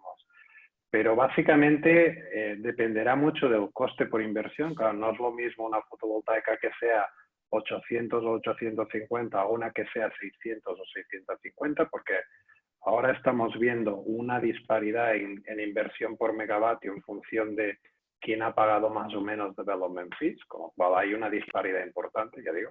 Hemos visto proyectos de 600 y proyectos de más de 800. Con lo cual, el porcentaje de financiación no es equiparable en una en otra, ¿no? Pero bueno, sí que en la pregunta se menciona el 65 y 75. El 75 podría ser el máximo por un PPA a largo plazo con proveedores como Engie, por ejemplo, que es uno de los más activos y con más rating en el mercado. Pues ahí sí que podríamos hablar, y en operaciones merchant, todo eso, 75 con buen coste por inversión y buenas producciones. La producción también es relevante, es coste y producción. Y en merchant, pues 60, más o menos 60 en buena inversión.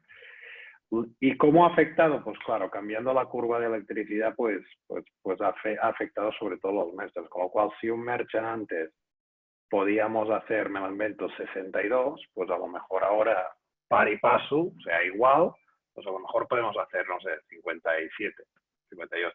Con lo cual el impacto no es muy relevante, pero dependerá de la producción y el coste. Y luego también hay otra pregunta en cuanto a precios que utilizamos y el tema de si utilizamos low o mid.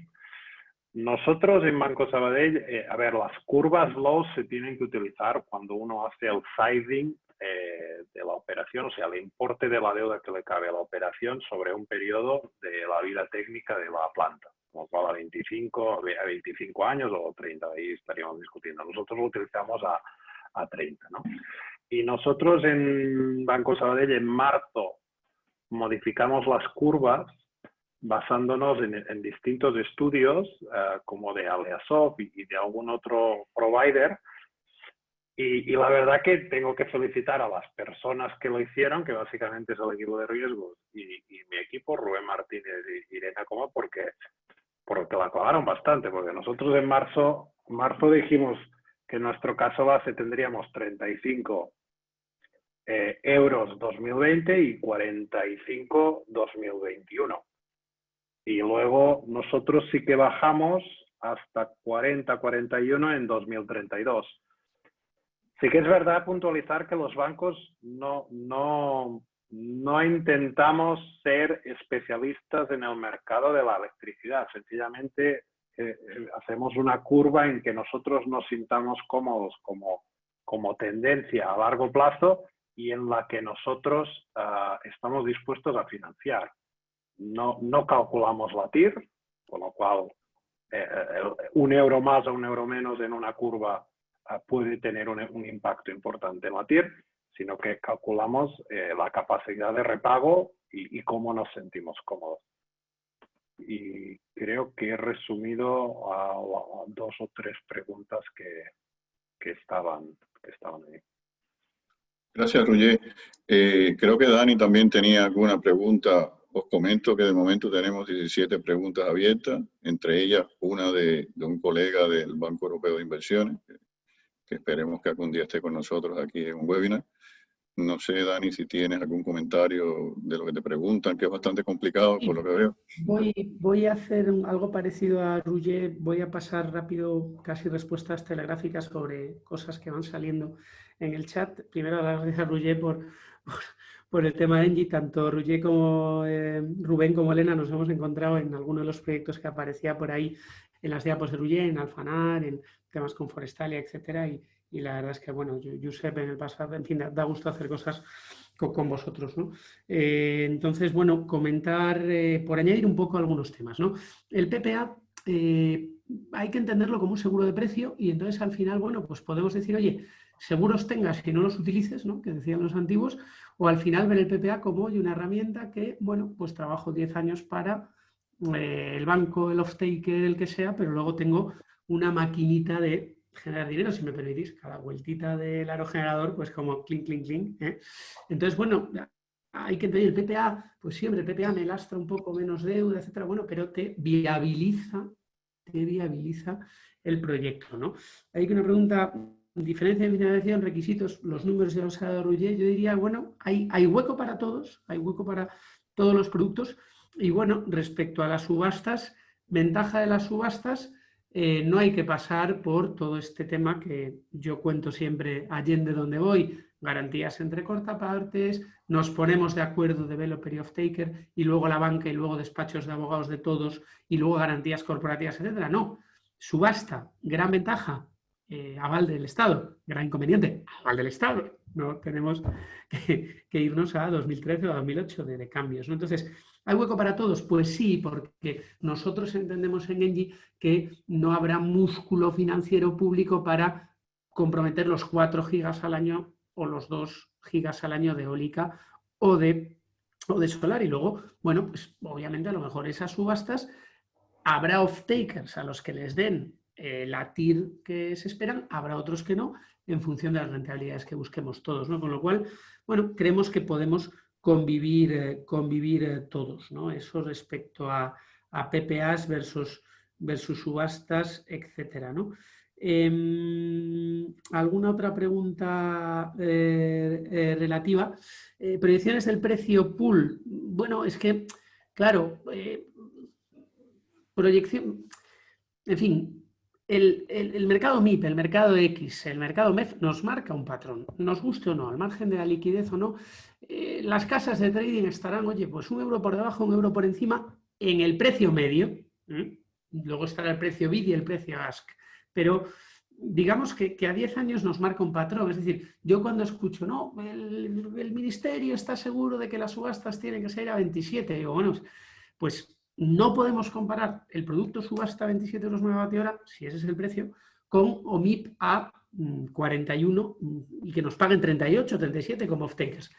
Igual que no podemos comparar los 11 o los 12 euros megavatio-hora de Portugal con el precio del futuro, porque, en fin, yo os diría que no es que un precio, la pregunta es un precio promedio, ese es un precio mid del mercado, luego Engie, como cualquier casa de trading, te va a comprar a mid menos algo, y te va a vender a mid más algo para cubrir sus costes, su riesgo de crédito, sus costes de capital y llevarse un margen, obviamente. Entonces, ¿parece un rango prudente? En base, sí, pero como precio, mid. Como developer, con el mercado a día de hoy, yo dudo que en base encontremos a alguien que esté pagando por encima de 39.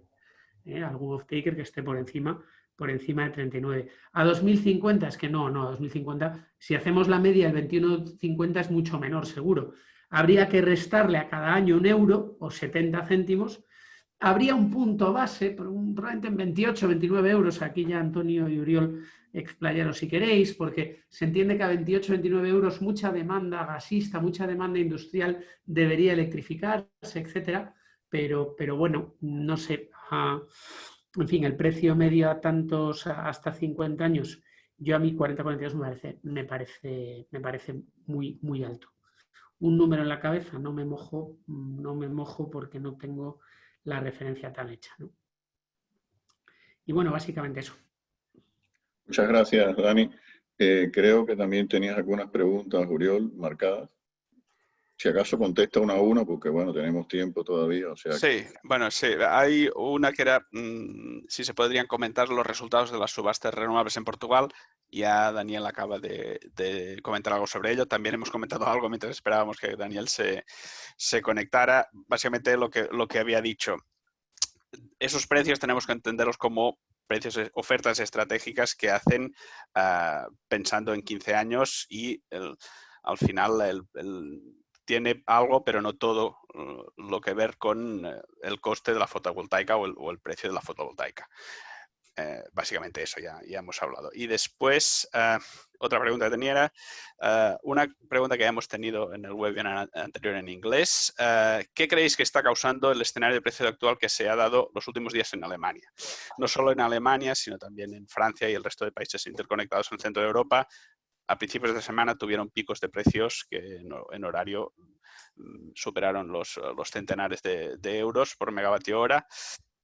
Como siempre, no es un factor solo, sino una combinación de factores que llevan a estas situaciones, empezando por la temperatura, que fue muy alta en esos días al principio de esta semana en el centro de Europa. Eso hizo aumentar mucho la demanda en países como Francia, que tiene un mercado eléctrico muy sensible a la temperatura. Eso también llevó a poca producción eólica y con algunos problemillas con la nuclear en Francia. Todo ello llevó a poca disponibilidad y mucha demanda y a esos picos de precio.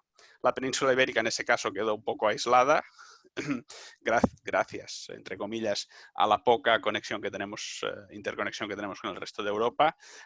Con una mejor interconexión, seguramente también hubiéramos sufrido esos picos de precios, pero por el contrario, también nos favorecería el resto del año cuando los precios en el centro de Europa son menores que en la península. Gracias, Uriol. Fuye, ¿tienes marcada, veo alguna pregunta para responder, por favor? Sí. Una pregunta es, ¿has visto que muchas empresas hayan temporalmente suspendido o retrasado negociaciones de financiación en espera de las subastas? Y si creo que el hecho de que el gobierno vaya a sacar una subasta ha afectado a los sponsors a que se retrasen. La verdad es que no. Nosotros vemos de que todos los sponsors que tienen megas a punto ready to build pues están contactando con entidades financieras y que cuando lleguen las subastas pues cada uno verá las megas ready to build que tenga, verá las condiciones, verá qué estructura y luego se acercarán también a los bancos para ver si parte de su portfolio quieren subasta, ¿no? Pero como no está definido qué tipo de subasta, pues ya veremos. Yo lo único que pediría de las subastas es que fueran unas subastas que permitieran una financiación, o sea, que fuera una estructura y unos precios de que hiciera que la banca financie estas megas, ¿no? Que no sean determinadas, o sea, si sale determinados precios, pues será complicado. Pero bueno, dicho esto.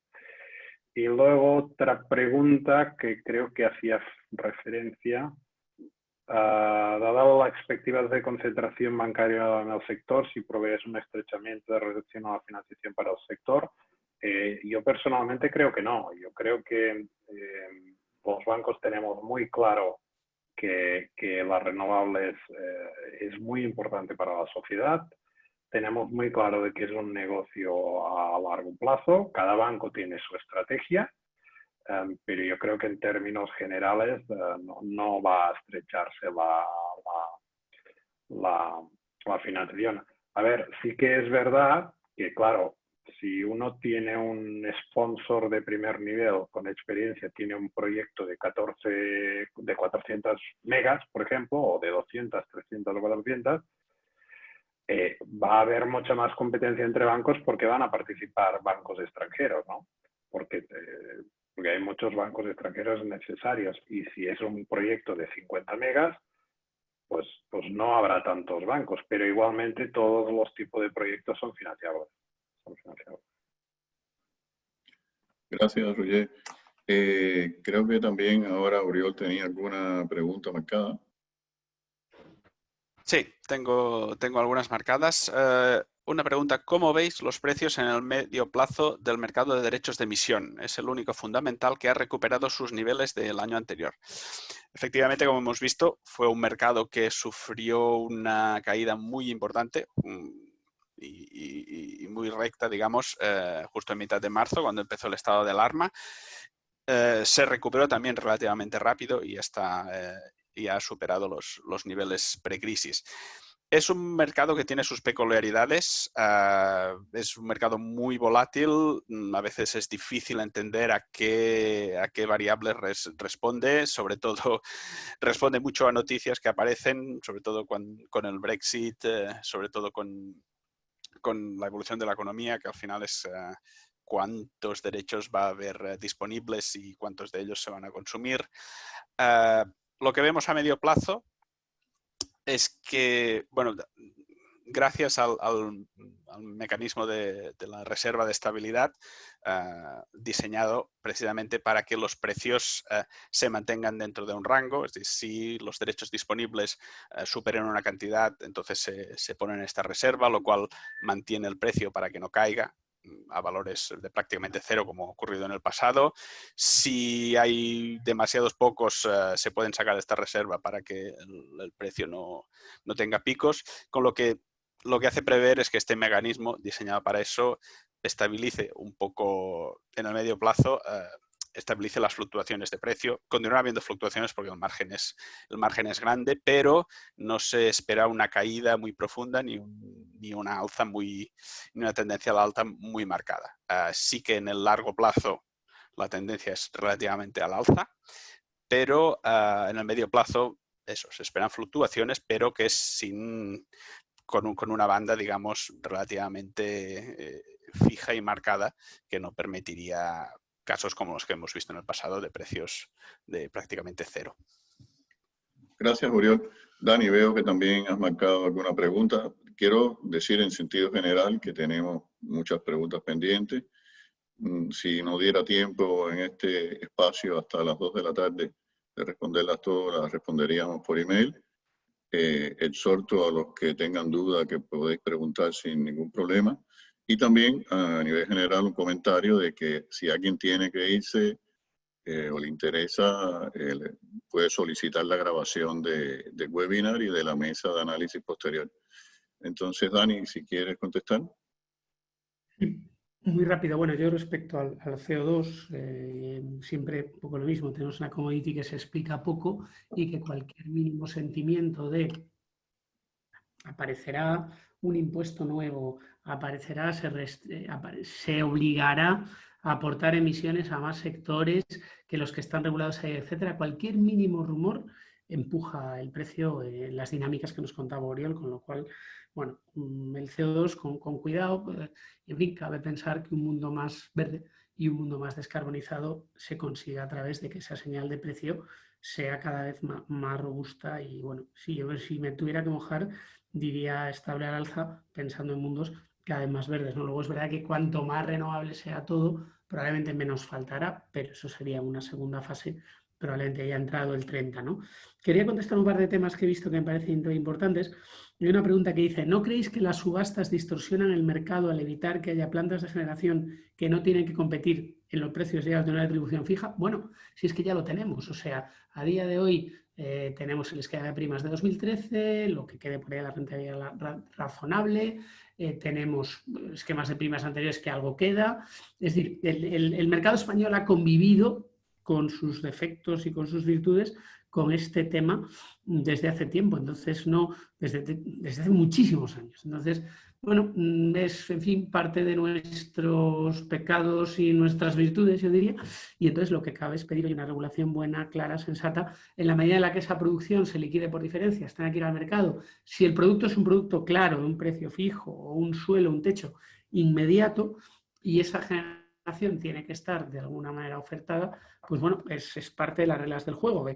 Si yo como generador decido que me vale un 30, ojo que cuando vea precios de 50 o 60 como estos días no me vale llorar, ¿no? Entonces, tampoco es una decisión tan obvia, salvo que lo que yo decía al principio, hay que olvidar, al final, ¿qué pasa? Todos llevamos dentro un trader y el que diga que no especula miente como un bellaco y al final, os pongo un ejemplo, nosotros podemos, el año pasado, oye, pues vendimos a alguien a 10 años, imaginaos que vendimos a alguien a 10 años a un precio, me lo invento, imaginaos que hubiéramos vendido a 50.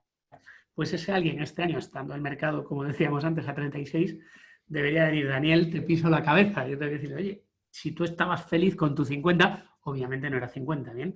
Pero si la vocación de cualquier PPA, ya sea del developer o del consumidor, es coberturista, es compro y me olvido, estoy feliz con ese valor. Igual que con los precios de OMIP, igual que con los forward.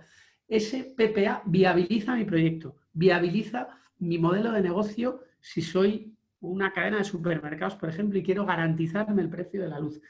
¿Qué pasa? Que en el fondo, pues bueno, todos decimos que somos coberturistas, pero llevamos dentro algo. Entonces, bueno, yo creo que no habría que tener miedo a esa correlación subastas PPAs. Ya existe hoy, subastas, los suelos regulatorios de 32 famosos del año de las subastas del 18, ¿verdad? Entonces, bueno, hay que saber como developers dónde queremos estar, ¿no? Y quería contestar a otra pregunta de David, que nos conocemos desde hace años de vidas pasadas. Hola, David. Bueno, yo diría los vertidos, o te cuento un poco lo que hacemos en Engie como developers, no el riesgo de precios negativos en España, el curtailment, etcétera. Para nosotros es un tema de céntimos a día de hoy y la verdad no en el caso base no, en un caso base de pues, parque eólico, 2.800 horas, 1.900, 3.000 horas, ni siquiera estamos entrando en cuánto el curtailment nos suele tal. Podemos poner una sensibilidad de unos céntimos de euro a precios negativos sin tener que parar y podemos decidir si os 20 céntimos, 30, 40, pero yo diría que no está para nada incluido en la viabilización del proyecto y tal. Y yo no sé aquí, Roger, si queréis añadir algo, si lo valoráis la banca, me imagino que el riesgo un poquito, pero que no es un driver claro a la hora de viabilizar proyectos, ¿no? Y luego, bueno, hay algunas preguntas al final. Sí, perdón, Roger, si quieres completar o algo de... No, que estaba de acuerdo con lo que comentaba de esto. Vale, y por último, que hablamos aquí proyectos muy pequeños. Bueno, nosotros, a ver, en términos generales, no miramos cosas menores de 20 megas, 15 megas, 20 megas. A día de hoy no las estamos mirando porque consideramos que tenemos que poner una cantidad de recursos. Al final tienes que ser un poco selectivo en tus mandatos de riesgo, en tus recursos, gente que podemos originar, estudiar estos temas. Para cada contrato necesitamos una lista de crédito, un abogado, un estructurador, una lista de mercado, un ventas. Entonces, en nuestra casa, a día de hoy, menos de 15 megas no miramos. No sé también, Roger, si por la banca hay algún ticket mínimo, etcétera, o porque claro, una estructura de Project Finance probablemente para 1 mega o 2 megas, pues, en fin, es a lo mejor matar moscas a cañonazos, no lo sé. Sí, a ver, el problema de los proyectos tan pequeños es lo que ha comentado Daniel, en el sentido de que un project finance al uso conlleva toda una serie de costes asociados entre due diligence técnicas muy extensas, abogados por una parte, abogados por otra, que cuando un proyecto es pequeño, pues la verdad es que estos costes disparan el coste de inversión, ¿no? Y para hacer un project finance necesitas sí o sí todo esto, con lo cual es complicado en proyectos pequeños. Normalmente lo que estamos mirando es un poco en línea a lo que comentaba Daniel. Un project finance al uso, pues mínimo tiene que hacer 15, 20. Nosotros cuando encontramos proyectos muy, muy pequeños, lo que pedimos es que se agrupen, que a lo mejor es uno de 5, uno de 10 y otro de 5, y ya tienes las 20 megas, ¿no? bueno, es ir mirando y cada proyecto es distinto, con lo cual, pues, pero hay otras fórmulas de financiar que no son las de proyecto al uso como tal. Miramos todo. Gracias, Roger. Sobre este tema de proyectos pequeños que tengan menos de 10 megawatts, quiero también comentar que hay otras entidades financieras más pequeñas que están dispuestas a financiar estos proyectos, o sea, a otro tipo de banco y también fondos de inversión que también están dispuestos a financiar proyectos pequeños. No sé si tienes algo, Uriol, que tengas que contestar. Ahora mismo diría que no tengo ninguna marcada, pero bueno, puedo comentar sobre las subastas que acaba de comentar Daniel. Desde Aledasoft siempre hemos dicho que al final una subasta, por lo mismo que decía la pregunta, está poniendo participantes en el mercado que no, digamos, no compiten en las mismas condiciones. Sí que es cierto que ha habido durante muchos años en el mercado ibérico pues, participantes en régimen de subvenciones o de compensaciones a través de subastas. Pero tal como los precios que estamos viendo ahora, las proyecciones que hacemos, los reportes que hacemos para clientes, en principio, los precios capturados que estamos viendo por la eólica y para la fotovoltaica, vemos que el mercado por sí solo, que estos proyectos en el mercado por sí solos pueden funcionar. También dependerá, evidentemente, de cada proyecto y de sus márgenes y de lo que esperan. Pero por lo que estamos viendo ahora, un mercado puramente con proyectos puramente marchand, en principio es viable. Las subvenciones y las subastas al final lo que hacen es distorsionarlo.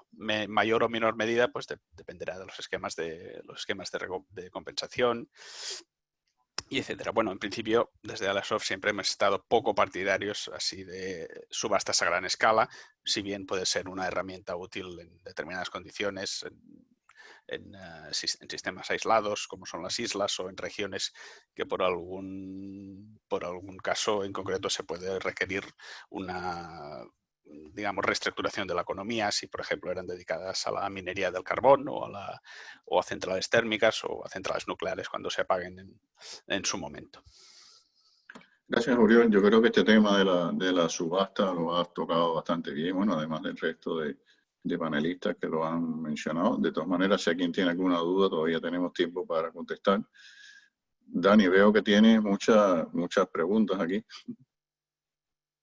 Sí, bueno, yo creo que ya me he enrollado bastante y que más o menos hemos comentado un poco de todo. Vamos a ver, aparece aquí una pregunta de Joaquín Hidalgo el factor de apuntamiento de la fotovoltaica, si los precios se van a ir a la baja de forma importante. A ver, yo creo que esto ya es, y luego, bueno, ya la pregunta, ¿cómo va a influir la capacidad de acumulación en las baterías, en los precios y tal? Oriol, esta te la dejo a ti, a ver qué veis de baterías en 2030, a ver quién se atreve, ¿eh? Yo modestamente me atrevo poco, porque... Perfecto, después la respondo. A 2030 podemos decir de todo, ¿verdad? Yo lo que sí creo es que hay un poco de sentido común, ¿no? Yo creo que no hay una canibalización infinita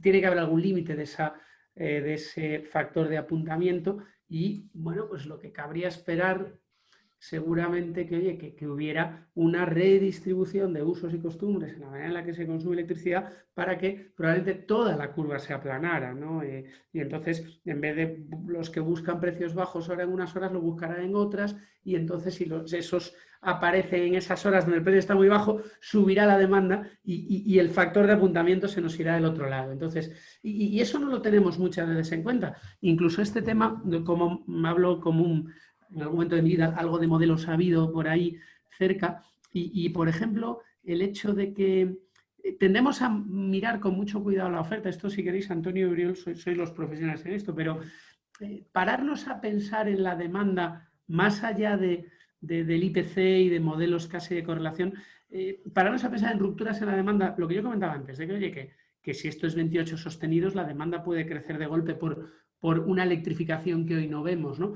Yo, respecto a los factores de apuntamiento, que quiero pensar desde un punto de vista de conocimiento casi empírico o de tertulia del café, como lo queráis ver, pues que el mundo debería tender a curvas relativamente planas, ¿no? Y en fin, pero bueno, es verdad que, y aquí ya te la dejo, Oriol, es verdad que, a ver, mundos como baterías, hidrógeno, etcétera, honestamente, a gran escala, hoy no tenemos ni idea de cuánto puede cambiar, igual que no teníamos ni idea que estos cacharritos iban a masificarse desde 2009 hasta ahora, ¿no? Yo estoy en un orden de magnitud, batería, a palmos, ¿eh?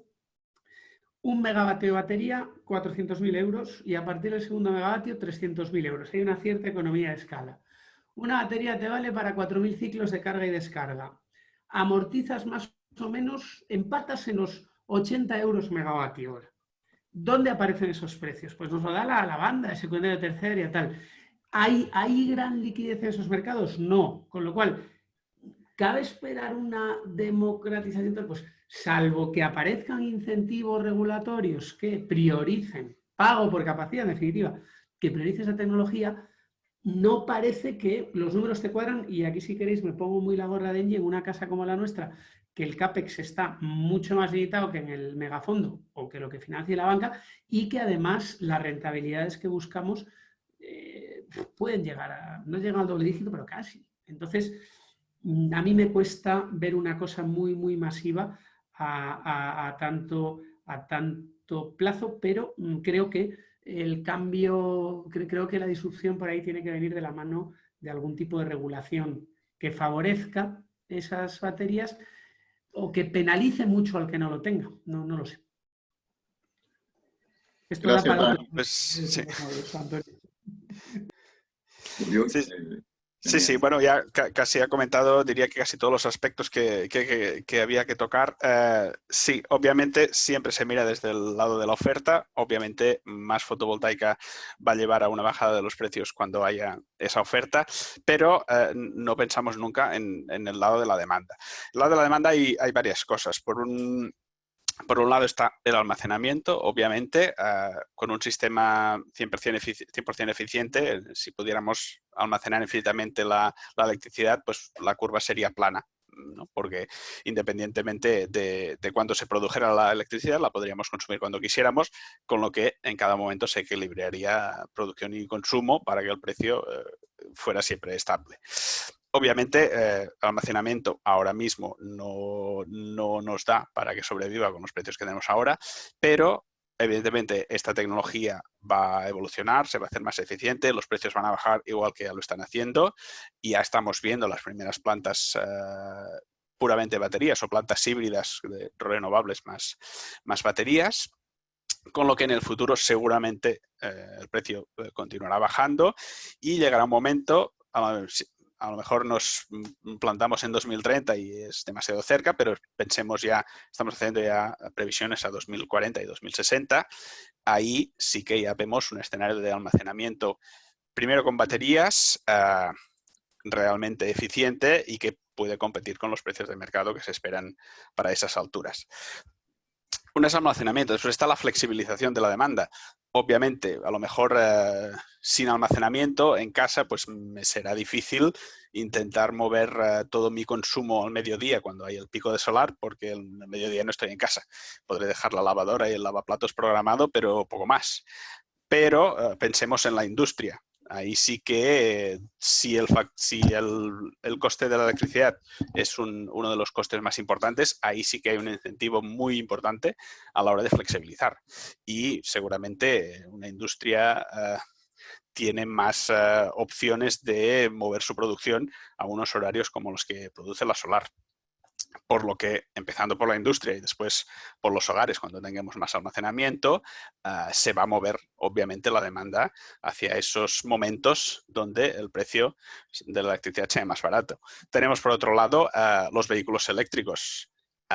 Si yo si todo el mundo cuando vuelve de trabajar aparca el coche en su garaje y lo conecta a la red, pues seguramente habrá un pico de demanda por la noche cuando no va a haber solar y ahí vamos a tener un precio. Pero si tenemos un cargador suficientemente inteligente como para que cargue aprovechando los valles de precios, seguramente eso nos favorecerá a nosotros y incrementará la demanda en los momentos en que haya más fotovoltaica, que es cuando el precio será más bajo, aumentando la demanda e impidiendo que el precio baje aún más.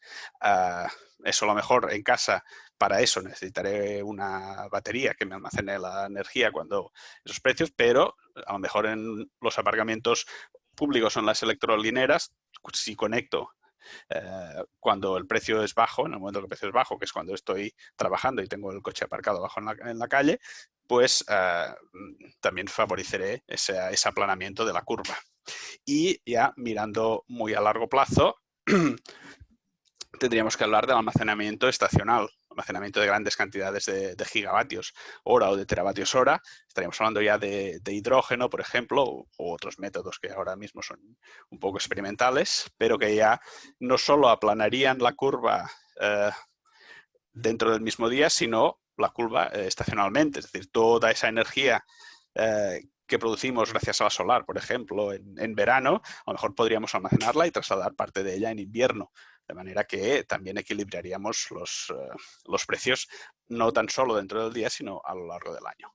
Con lo que todo esto lo tenemos en cuenta en nuestros reportes a largo plazo, obviamente con escenarios, porque como ha dicho Daniel, es incierto cómo se van a desarrollar todas estas tecnologías, pero sin duda van a estar ahí, con lo que los apuntamientos que vemos, evidentemente, como ha dicho Daniel, no son infinitos, hay un suelo en el precio de la fotovoltaica, no solo por ese aumento de la demanda que se puede esperar gracias al almacenamiento o a la flexibilización, sino porque la propia tecnología no puede sobrevivir a unos precios por debajo de un cierto umbral. Con lo que si el precio baja mucho, lo que bajan será la oferta de fotovoltaica porque desaparecerán proyectos, cerrarán plantas o se invertirá menos, de manera que el precio no podrá bajar. O sea, ya vemos que hay muchas maneras y hay muchas razones por las que el apuntamiento, digamos, no puede bajar a un 50% ni a un 60%. Gracias, Oriol. Quiero hacer un comentario para que penséis en la respuesta. Nosotros en España tenemos más de un 30% de consumo como energía primaria en el transporte y en Europa se supone que entre 20 y 30 años estaremos libres de emisiones de CO2. Entonces la pregunta sería, ¿cómo vamos a afrontar todo este proceso, sobre todo en el transporte? Eso sería una cosa. Y cómo veis en un futuro el tema del hidrógeno y sobre todo también el tema del bombeo, porque hay planes, grandes inversiones en marcha en bombeo y queremos también a los que están interesados en este tema, bueno, que tengan una visión vuestra. No sé si... Eso cada tema da para un webinar, Antonio. Muy rápido.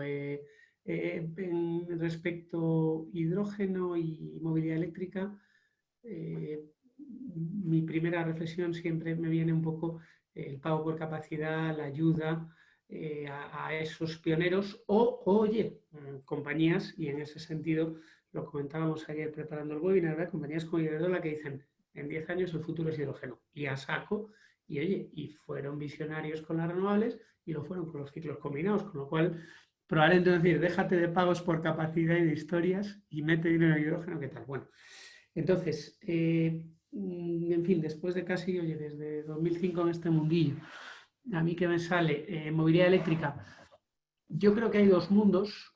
Uno es el mundo de Madrid, Barcelona, las clases medias que con un segundo vehículo eléctrico podemos organizarnos, y otro es el Bierzo y Ponferrada, que es de donde yo soy, en fin, que no es una opción por autonomía, por coste, etcétera. No nos olvidemos de los chalecos amarillos en Francia, ¿verdad? Con lo cual, Vehículo eléctrico, mira, yo soy también orgulloso ponferradino después de con 20 años en Madrid y orgulloso ingeniero del ICAI.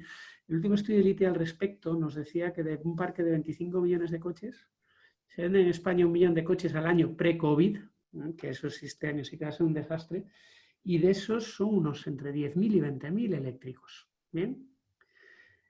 Imaginemos que, oye, que de repente hay un subidón y que del millón de coches que en escenario normal se venden en España al año, un 20% pasan a ser eléctricos, 200.000. Necesitaríamos en 10 años para cambiar el parque, ¿no? Entonces, entre la reacción social, caso francés, Gilets jaunes, etcétera, y los números a día de hoy y el mundo que ya digo, que yo creo que el vehículo eléctrico es más, o temas de car sharing, pool sharing, todo esto, yo es un tema más de las grandes conurbaciones o ciudades y menos de provincias. Yo creo que sin incentivos regulatorios uno al lado de otro, lo veo muy, muy complicado. Que ojo, el incentivo puede ser el de usted no entra en Madrid Central o usted no entra en la M30, ¿no?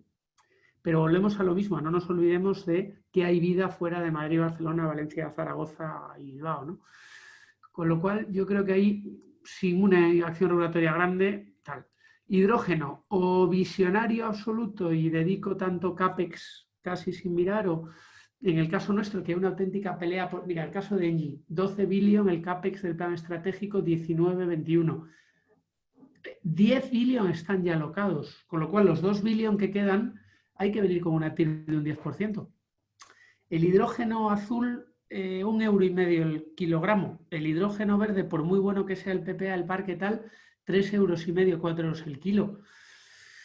O hay una convicción muy fuerte de esa industria que quiere mejorar el planeta y pasarse a hidrógeno verde, o es que a día de hoy tampoco saben los números, y ahí es donde entra el tema de la lluvia de millones que yo decía antes, ¿no? O sea, yo creo que ese salto lo tenemos que dar a base de un incentivo político / de regulación que acompaña esta ambición. O sea, este año nos hemos hecho expertos en hojas de ruta en España. El hidrógeno verde, los gases renovables, estrategia 2050, ley de cambio climático. No, pero es que no salen los números para los vectores de los que has hablado, ¿no? Entonces, bueno, ¿el futuro irá por ahí? Sí. Hay que apostar de una manera decidida y un punto visionario. Yo diría que a día de hoy también, por lo menos en nuestra casa, nos cuesta más movilizar CAPEX, ¿no? Y sobre el tema que había comentado del bombeo, las inversiones en bombeo, ¿cómo veis eso, Roger? Porque creo que vosotros también estáis invirtiendo en activos que tienen que ver con bombeo. ¿En hidros o en...? Que ahí me perdí, perdona. No, que cómo ves el tema, por ejemplo, si viniera un inversor que quiera hacer un bombeo mediano, grande, ¿cómo veis ese tipo de inversión en bombeo que en el fondo va a ser, al igual que las baterías o al igual que el hidrógeno, un backup, sobre todo cuando no tengamos nuclear? Piensa que la nuclear pronto me refiero a 10, 15 años desaparecerá, y el bombeo también puede ser importante para mantener la estabilidad del sistema. De momento nosotros no nos ha venido ningún inversor en este tipo de proyectos o en baterías o en hidrógeno. Entendemos de que será importante, lo único es que los economics de momento no están ahí. Y sí que me gustaría, como ha comentado Daniel, en estructuras claras que permitan una financiación clara. O sea, si es un pago por capacidad en baterías, pues perfecto, eso es financiable. O sea, en Estados Unidos sí que hemos financiado projects con baterías, pero realmente son 2 projects. Es el project y es las baterías. Uno que irá con PPA, porque en Estados Unidos todos van con PPA, y otro es el pago por capacidad. Y se estudian separados, aunque todos estén en la misma planta, se estudian separados. baterías en un proyecto que conlleven que el sponsor tiene que participar más en un negocio de trader intradía que no en un proyecto al uso, pues la verdad que será difícil de financiar. Y cualquier cosa de este tipo, sí, el tema del hidrógeno, como apuntaba Daniel, si Iberdrola o Iberdrola, quien sea, ¿no?, apuesta por ello, pues bueno, pues lo apostará de manera corporativa, ¿no? Pero aún falta para que haya hidrógeno o baterías o cualquier otro mecanismo que sea para financiar tipo project. Vale. Entonces, bueno, me quedo con una exhortación al regulador, a la gente que toma decisiones, que nos está presenciando también, para fomentar que esa lluvia de millones, que en teoría tiene que venir con la renovable, también ayude prioritariamente a estas tecnologías, el hidrógeno, el bombeo, las baterías. O sea, tiene que quedar claro que esos proyectos van a echar adelante y que van a tener financiación tanto privada como pública. Yo creo que en las estructuras de las subastas se tiene que pensar mucho cómo de financiable es determinadas estructuras, porque es que si no, o se van a financiar de manera corporativa, con lo cual serán ciertos players los que puedan financiarlos, o no se podrán financiar. Y eso yo creo que es muy relevante. Gracias. Dani, veo que tienes muchas preguntas, tienes aquí muchos seguidores y todo lo que dices realmente es muy interesante, ¿no? ¿Me escuchas, Dani? ¿Estás ahí? Perdón, Antonio, sí, que no encontraba el botón. Bueno, oye, yo creo que es lo que os digo, que de estos temas hacemos mercado entre todos y aprendemos entre todos. Y bueno, yo añado un punto totalmente de acuerdo. Estaba pensando cuando Luis decía, ojo con el diseño de las subastas. Vamos muy justos para sacar las órdenes ministeriales que detallen las subastas y bueno, confianza total en los equipos de Sarah Asensen, de Manuel García, incluso los temas de mercado, ya sabéis que están también parte de la CNMC, profesionales brillantísimos, pero que los plazos son muy justos. Yo creo que hay una ambición política muy clara de que haya subastas antes de fin de año y me apunto al carro de lo que dice Ruller. A lo mejor merecía la pena esperar 6 meses para diseñar algo claro, robusto, sencillo, que se entienda la bancabilidad y bueno, y con cuidado, ¿no? Eso era así la primera reflexión. Y luego, bueno, un poco un tema que no hemos tratado hoy de cara, y probablemente también, si quieres luego completar tú, Roger, con lo que veis en la banca, ¿no? Mandatos de riesgo tenemos todos y la aversión al riesgo es limitada. Una pregunta muy sencilla, ¿hay PPA para todos? Yo diría que obviamente no. ¿Por qué? Porque los mandatos de riesgo son limitados. O sea, nosotros, bueno, en fin, contraintuitivamente tenemos cada vez más métricas de riesgo, aprendemos más y a medida que traemos más negocio, como son contratos y productos a tanto plazo, bueno, seguimos estando muy interesados en hacer cosas, sabemos que es complicado hacer cosas, pero también nos cuesta más tener aprobaciones. En nuestro caso, ¿por qué? Porque, y volviendo un poco a lo de la demanda que decíamos antes con Uriel, ¿no? Hay, sin duda, el recurso largo es el developer y eso responde a los, ya no me acuerdo, ¿no? 60, 80 gigas, todo lo que tenemos tramitado en acceso y conexión. Pero hay un recurso claramente escaso que es el PPA corporativo por el lado del retailer, por el lado del downstreamer o por el riesgo que queramos asumir como utilities o como comercializadoras.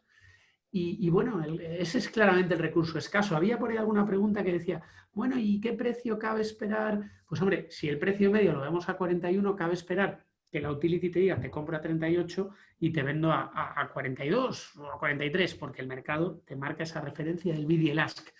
Pero es verdad que, como el futuro, aquí también desde los modelos Oriol, si el futuro se ve hacia abajo en ese backwardation, claro, pues la cadena de supermercados que decía antes, te puedo decir, ¿para qué voy a meterme en comprar a precio medio de 42 o 43 Si como esto pegue el pepinazo verde de verdad, parece que va a estar esto toda la vida en los 36, 37 de este año, ¿no? Entonces, yo creo que por ahí podemos, y os lo digo porque es una preocupación que tenemos en la casa, morir de éxito de, claro, decir, es que no puedo continuamente absorber el PPA del developer y no tener dónde colocarlo o quedarme largo eternamente. Entonces, ahí, como idea para los developers, porque, y nos ha llegado a veces, hay proyectos muy interesantes que llega el developer y dice, oye, es que tengo esto vendido a tal retailer, a tal comercializador, a tal agente que por los motivos que sea no es bancable, y el banco dice que tal. En ese sentido, nosotros estamos encantados porque en principio el riesgo de mercado viene cubierto de salida, ¿no? Obviamente luego vuelvo al tema del oro industrial, en nuestro caso no es solo me llevo un margen, porque ese margen debería de cubrir garantías, etcétera, pero bueno, en ese sentido yo diría que de cara al developer, que no sea tímido en contactar a muchos off-takers o a muchas comercializadoras y que la bancabilidad puede ser una segunda derivada si se mete otro agente que sí es más bancable en el medio, ¿no? Obviamente eso luego puede tener un problema por márgenes del medio, ¿no? Pero sí quería haceros esa reflexión, ¿no? Que en fin, que a la demanda la vemos, probablemente el comprador de largo plazo está diciendo, bueno, si el mundo es tan verde, esto va a bajar más de lo que me dicen hoy, ¿no? Y si esa demanda se queda parada, va a haber un punto en el que no haya PPAs corporativos, no haya PPAs upstream o PPAs de developers para todos, porque los mandatos de riesgo son finitos, ¿no? Me imagino a lo mejor, Ruye, que la banca también tiene capacidad finita de financiación en algún momento, ¿no? Sí, lo único que yo personalmente no, yo estoy tranquilo en este punto. Sí que es verdad, y en eso no quiero engañar a nadie, de que si todo el mundo quisiera financiación merchant, pues entonces es imposible, porque los bancos que hacemos financiación merchant somos los que somos. Pero bueno, yo en principio no le veo. Yo creo que los bancos tenemos muy claro que las renovables es el futuro, tenemos muy claro de que es un tema a largo plazo y, hombre, obviamente, si ahora nos vinieran para el 2021 tenéis que financiar, pues si se habla de 6 gigas, estos son, no sé, me lo invento, 4.000 o 4.500 millones de inversión, con lo cual habéis de financiar 3.000 o 3.500 de nuevos greenfield, ¿no? Pues hombre, sí, a lo mejor sí. A lo mejor sí que tendríamos un problema, pero el avance de las megas ready to build ya de por sí solo te hace pausar este crecimiento en greenfields, con lo cual cada año no se financian 3.500 o 4.000 millones en greenfields. Con lo cual, mientras se vayan financiando lo que se ha hecho el año pasado, este año y tal, pues habrá financiación. Dani, ¿tienes alguna pregunta que responder? Porque tienes que salir un poco antes, si tienes algo que comentar. Perdona, yo creo que no, pero no sé porque hay algunas marcadas todavía, igual las has respondido y no están marcadas. Yo creo que he respondido a todo, pero oye, si alguien considera que no, mi correo está ahí abierto, el LinkedIn, lo que queráis, ¿eh? Y disculpad, Antonio, pero tengo que seguir corriendo porque tenemos que ir a un comité de un tema de estos en 7 minutos. Vale. Enhorabuena, un placer y a vuestra disposición, de Alea, Ruye, de La Vuestra en el Banco y de todos los que nos habéis acompañado. Vale, pues muchas gracias, Dani, por tu participación. Todo muy interesante, como siempre. Gracias. A vuestra disposición, un abrazo. Bueno, aquí hay una pregunta que quiero contestar. ¿Considera un buen momento para hacer un cierre de la energía UMIP para 2021? Bueno, esta pregunta es como complicada, ¿no? Siempre puede ser un buen momento o no. Nosotros lo que recomendamos es tener una parte de la cartera, en este caso me refiero a un gran consumidor, una parte de la cartera abierta para ir a spot y una parte de la cartera para así comprar futuros, pero fraccionadamente. O sea, muchas veces los grandes consumidores es compro 2021 o no compro 2021, ¿no? Cuando en realidad hay una serie de productos mensuales, trimestrales, PPA, bilaterales, que hay otros instrumentos. Eso también hay que tenerlo en cuenta. Si alguien tiene alguna duda en ese sentido, puede consultar con nosotros, que tenemos herramientas estadísticas y de optimizar esta gestión. No sé si tienes algo, porque Dani había marcado algunas preguntas aquí, que no sé si las había contestado todas. Uriol, si tienes alguna cosa vista.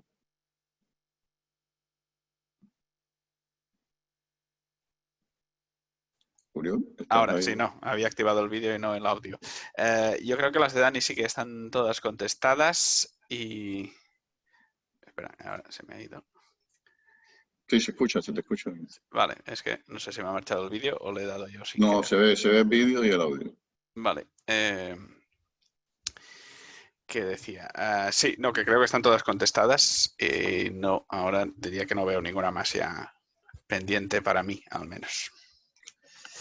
Ruggier, estoy viendo que tienes alguna pregunta directa ya para ti. No, yo creo que la pregunta directa, más que nada, que se me dirijan a través de mi email y les contestaría. Pero Vale. aparte de esta, creo que no hay ninguna adicional para mí. Vale. Bueno, yo creo que en general se han ido contestando las preguntas, se ha analizado lo más importante. Todavía hubiéramos tenido un poco más de tiempo, quedan 4 minutos, pero tampoco vamos a extenderlo demasiado. Ya hay algunos participantes que se han ido. Reitero que tenemos la grabación disponible por si alguien la quiere, nos la puede solicitar. Dar una vez más las gracias a Uriol y a Ruggier, ya Dani se fue. Las intervenciones como ponentes han sido muy buenas en general y también la respuesta a las preguntas. Entonces, bueno, tenemos aquí el próximo webinar que vamos a dar, vamos a repetir el 29 de octubre. En español lo haremos a las 12, en inglés a las 10. Y bueno, tenemos dos ponentes de Deloitte, un director y un socio, que bueno, van a ayudarnos a esclarecer algunos de estos temas sobre la evolución de los mercados, la financiación de los proyectos y sobre todo la importancia de las previsiones en auditorías y en la valoración de las carteras. Entonces, bueno, damos las gracias a todos los participantes, ha sido una audiencia realmente alta.